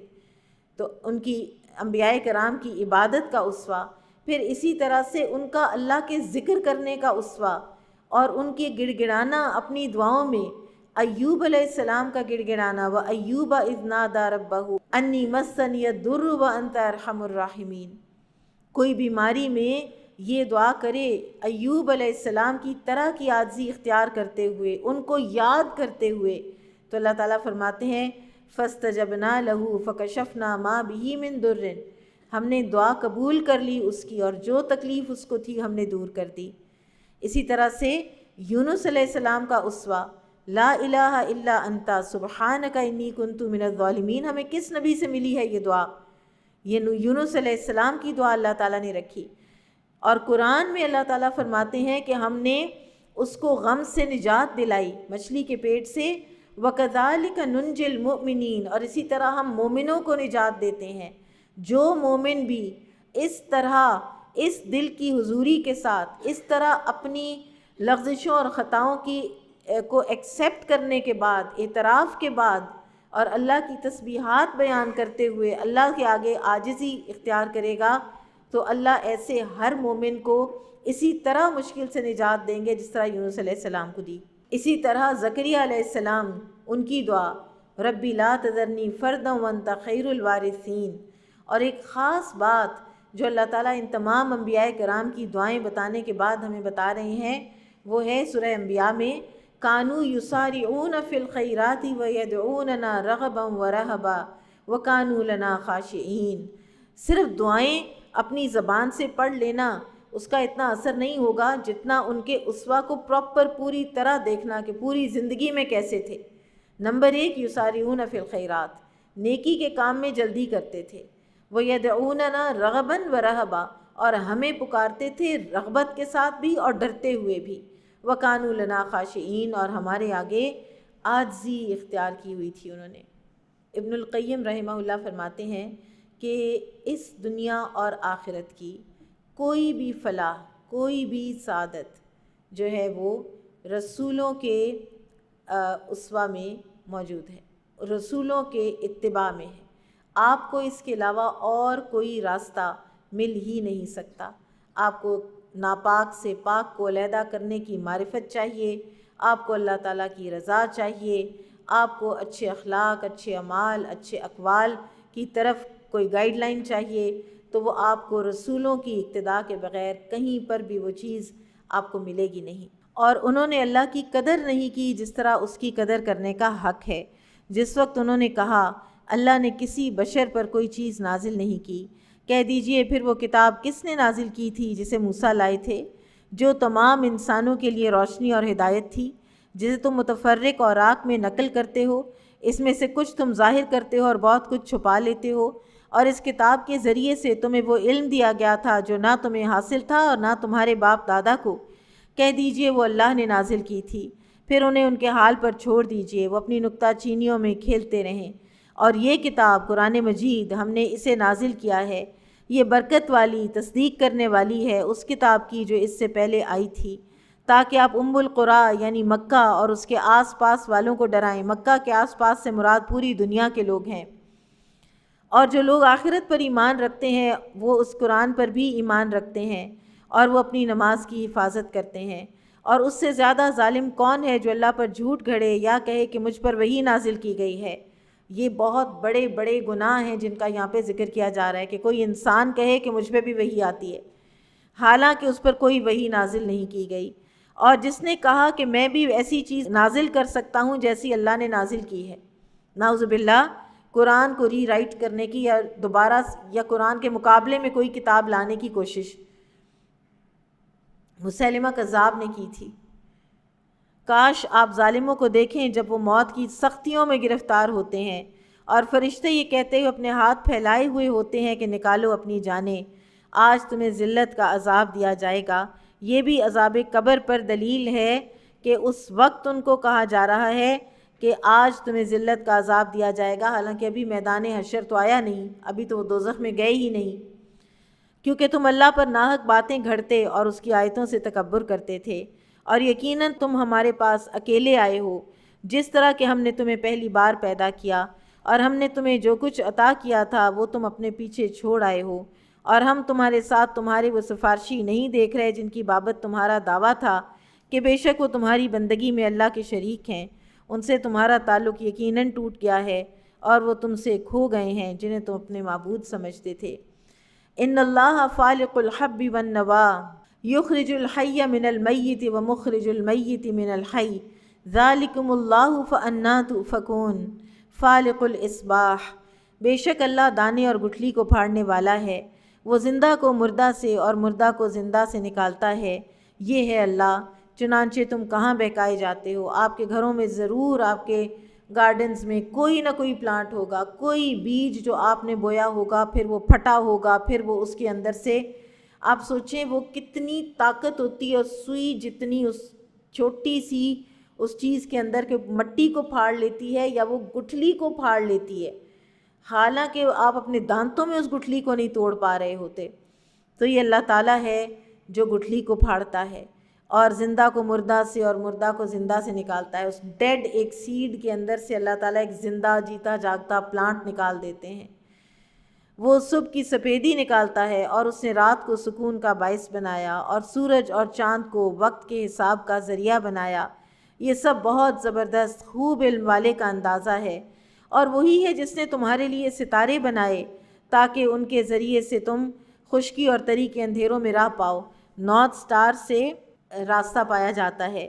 اور ستاروں کی پیدائش کے متعلق علماء کہتے ہیں کہ ان ستاروں کی پیدائش کے 3 مقاصد ہیں۔ ایک آسمان دنیا کی آرائش، دوسرے شیاطین کو مار بھگانے کے لیے، اور تیسرے بطور علامات کہ مسافر ان سے اپنی منزل معلوم کر سکیں۔ جو کوئی بھی اس کے علاوہ اس آیت کی کوئی اور تعبیر و تشریح تلاش کرے تو وہ غلطی پر ہے اور اپنی کوششوں کو ضائع کرتا ہے۔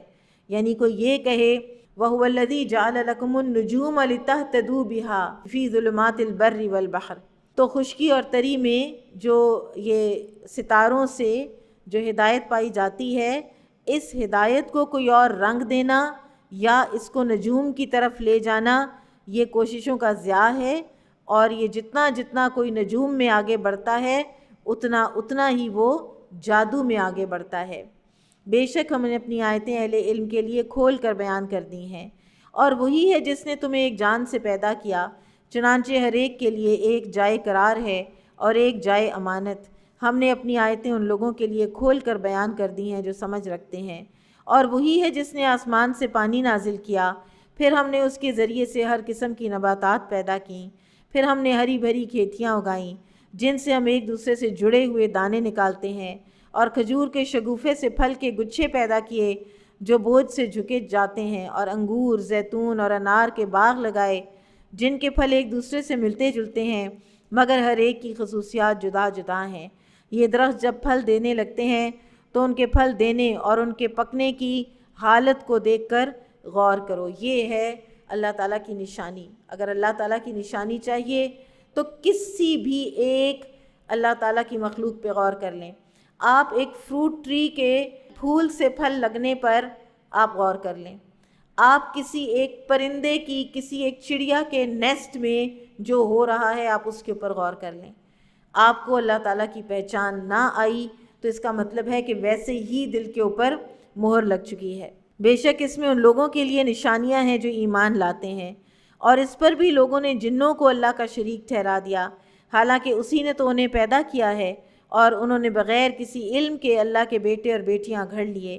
وہ پاک ہے اور ان باتوں سے بلند ہے جو وہ بیان کرتے ہیں۔ وہی آسمانوں اور زمین کا موجد ہے، اس کی اولاد کیسے ہو سکتی ہے جبکہ اس کی تو کوئی بیوی ہی نہیں، اور اسی نے ہر چیز کو پیدا کیا اور وہی ہر چیز کو خوب جاننے والا ہے۔ ذالکم اللہ ربکم لا الہ الا ہوا خالق کل شیء فاعبدوہ وہو علی کل شیء وکیل۔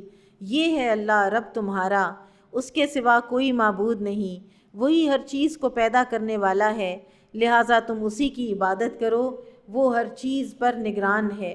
اس کی حقیقت کو نگاہیں نہیں پا سکتی، ہم اللہ کو نہیں دیکھ سکتے، اس دنیا کی آنکھوں سے ہم اللہ کو نہیں دیکھ سکتے۔ اور جس کسی نے کہا کہ محمد صلی اللہ علیہ وسلم نے اللہ کو دیکھا تو اس نے دراصل جھوٹ بولا، یعنی نبی صلی اللہ علیہ وسلم نے اللہ تعالیٰ کو نہیں دیکھا۔ لا تدرکہ الابصار وہو یدرک الابصار وہو اللطیف الخبیر۔ اللہ تعالیٰ کے 2 نام آئے ہیں یہاں پر، لطیف اور خبیر۔ اللہ سبحانہ و تعالیٰ لطیف ہیں، یعنی نرمی اور مہربانی کرنے والے ہیں۔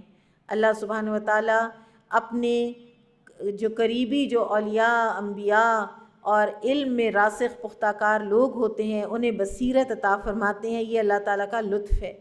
پھر اسی طرح اللہ تعالیٰ جو بعض انسانوں کو عقل دیتے ہیں اور وہ معاملہ فہمی کر لیتے ہیں، یہ بھی اللہ تعالیٰ کا ان کے اوپر لطف ہے۔ اسی طرح اللہ سبحانہ و تعالیٰ جتنے لوگوں کو بھی رزق عطا فرما رہے ہیں یہ بھی اس کا لطف ہے۔ کسی کو اگر وہ دنیاوی کامرانی دیتا ہے تو یہ بھی لطف ہے اس کا، اور آخرت میں صالحین کو اور نیک لوگوں کو اپنی معیت جو نصیب فرمائے گا اور جنت میں داخل کرے گا تو یہ بھی اس کا لطف ہے اللہ سبحانہ و تعالیٰ کا۔ تمہارے پاس تمہارے رب کی طرف سے واضح دلیلیں آ چکی ہیں، چنانچہ جس نے بصیرت سے کام لیا تو اس کے اپنے فائدے کے لیے ہے، اور جو اندھا بنا رہا اس کا وبال اسی پر ہے۔ اور کہہ دیجئے کہ میں تم پر محافظ نہیں ہوں۔ اور ہم آیات کو اسی طرح پھیر پھیر کر بیان کرتے ہیں تاکہ کافر یہ کہیں کہ تو نے کسی سے پڑھ لیا ہے، اور جو لوگ علم رکھتے ہیں ان پر ہم اس حقیقت کو واضح کر دیں۔ اے نبی صلی اللہ علیہ وسلم، آپ اس وحی کی پیروی کریں جو آپ پر آپ کے رب کی طرف سے نازل کی جاتی ہے، اس کے سوا کوئی معبود نہیں، اور مشرکین کی طرف دھیان نہ دیں۔ اور اگر اللہ چاہتا تو وہ شرک نہ کرتے، اور ہم نے آپ کو ان پر محافظ نہیں بنایا اور آپ ان کے ذمہ دار نہیں۔ اور مشرکین اللہ کو چھوڑ کر جنہیں پکارتے ہیں تم انہیں گالی مت دو، پھر وہ بھی جہالت میں حد سے گزرتے ہوئے اللہ کو گالی دیں گے۔ دوسرے مذاہب والوں سے بحث کرتے ہوئے ان کے مذہب کو کبھی بھی ڈیگریڈ نہ کریں، کیونکہ وہ اگر ڈیگریڈ آپ ان کے مذہب کو کریں گے تو اس وقت ابھی ان کو اپنے مذہب سے اتنی ہی محبت ہے جتنی آپ کو اپنے مذہب سے ہے۔ آپ نے ان کو اگر یہ بتانا ہے کہ یہ حق ہے تو آپ کو ان کو بڑی حکمت کے ساتھ بتانا ہے، اور آپ نے ان کو سب سے پہلے یہ بتانا ہے کہ ہمارے اور تمہارے درمیان کامن کیا ہے، اور وہ ہے توحید۔ ورنہ اگر آپ سخت زبان استعمال کریں گے تو وہ مڑ کے آپ کے دین کے بارے میں سخت زبان استعمال کریں گے۔ اگر آپ ان کے معبودوں کو گالی دیں گے تو مڑ کے جہالت میں اللہ کو گالی دے لیں گے، تو یہ کتنا بڑا لا علمی میں ایک وہ گناہ کریں گے اور اس کا موجب بنیں گے آپ اپنے بحث مباحث سے اور اپنی بے حکمتی کی وجہ سے۔ اسی طرح ہم نے ہر امت کے لیے ان کے عمل میں کشش پیدا کر دی ہے، پھر انہیں اپنے رب کی طرف لوٹ کر جانا ہے، پھر وہ انہیں بتائے گا کہ وہ کیا کچھ کرتے رہتے تھے۔ اور انہوں نے اللہ کے نام کی پختہ قسمیں کھائیں کہ اگر ان کے پاس مخصوص نشانی آ جائے تو وہ اس پر ضرور ایمان لے آئیں گے۔ اے نبی صلی اللہ علیہ وسلم کہہ دیجئے نشانیاں تو صرف اللہ کے پاس ہیں، اور تمہیں یہ بات کون سمجھائے کہ بے شک جب وہ نشانی آ جائے گی تو بھی وہ ایمان نہیں لائیں گے۔ اور ہم اسی طرح ان کے دلوں اور نگاہوں کو پھیر دیتے ہیں جس طرح یہ پہلی بار اس قرآن پر ایمان نہیں لائے تھے، اور ہم انہیں ان کی سرکشی میں بھٹکنے کے لیے چھوڑ دیں گے۔ بارک اللہ فیکم۔ سبحانک اللہم و بحمدک، اشہد ان لا الہ الا انت، استغفرک و اتوب الیک۔ السلام علیکم ورحمۃ اللہ وبرکاتہ۔ سبحان اللہ والحمد للہ ولا الہ الا اللہ واللہ اکبر ولا حول ولا قوة الا باللہ العلی العظیم۔ ربنا آتنا فی الدنیا حسنۃ وفی الآخرۃ حسنۃ وقنا عذاب النار۔ رب ارحمہما کما ربیانی صغیرا۔ رب انی لما انزلت الی من خیر فقیر۔ رب اشرح لی صدری ویسر لی امری واحلل عقدۃ من لسانی یفقہوا قولی۔ واجعل لی وزیرا من اہلی واجعل لی وزیرا من اہلی واجعل لی وزیرا من اہلی۔ ربنا لا تزغ قلوبنا بعد اذ ہدیتنا وہب لنا من لدنک رحمہ انک انت الوہاب۔ ربنا هب لنا من ازواجنا وذریاتنا قرۃ اعین واجعلنا للمتقین اماما۔ ربنا اصرف عنا عذاب جہنم ان عذابها کان غراما انها ساءت مستقرا ومقاما۔ سبحانک اللہم و بحمدک، اشہد ان لا الہ الا انت، استغفرک و اتوب الیک۔ وصلی اللہ تعالی علی خیر خلقہ واصحابہ واہل بیتہ اجمعین برحمتک یا ارحم الراحمین، آمین یا رب العالمین۔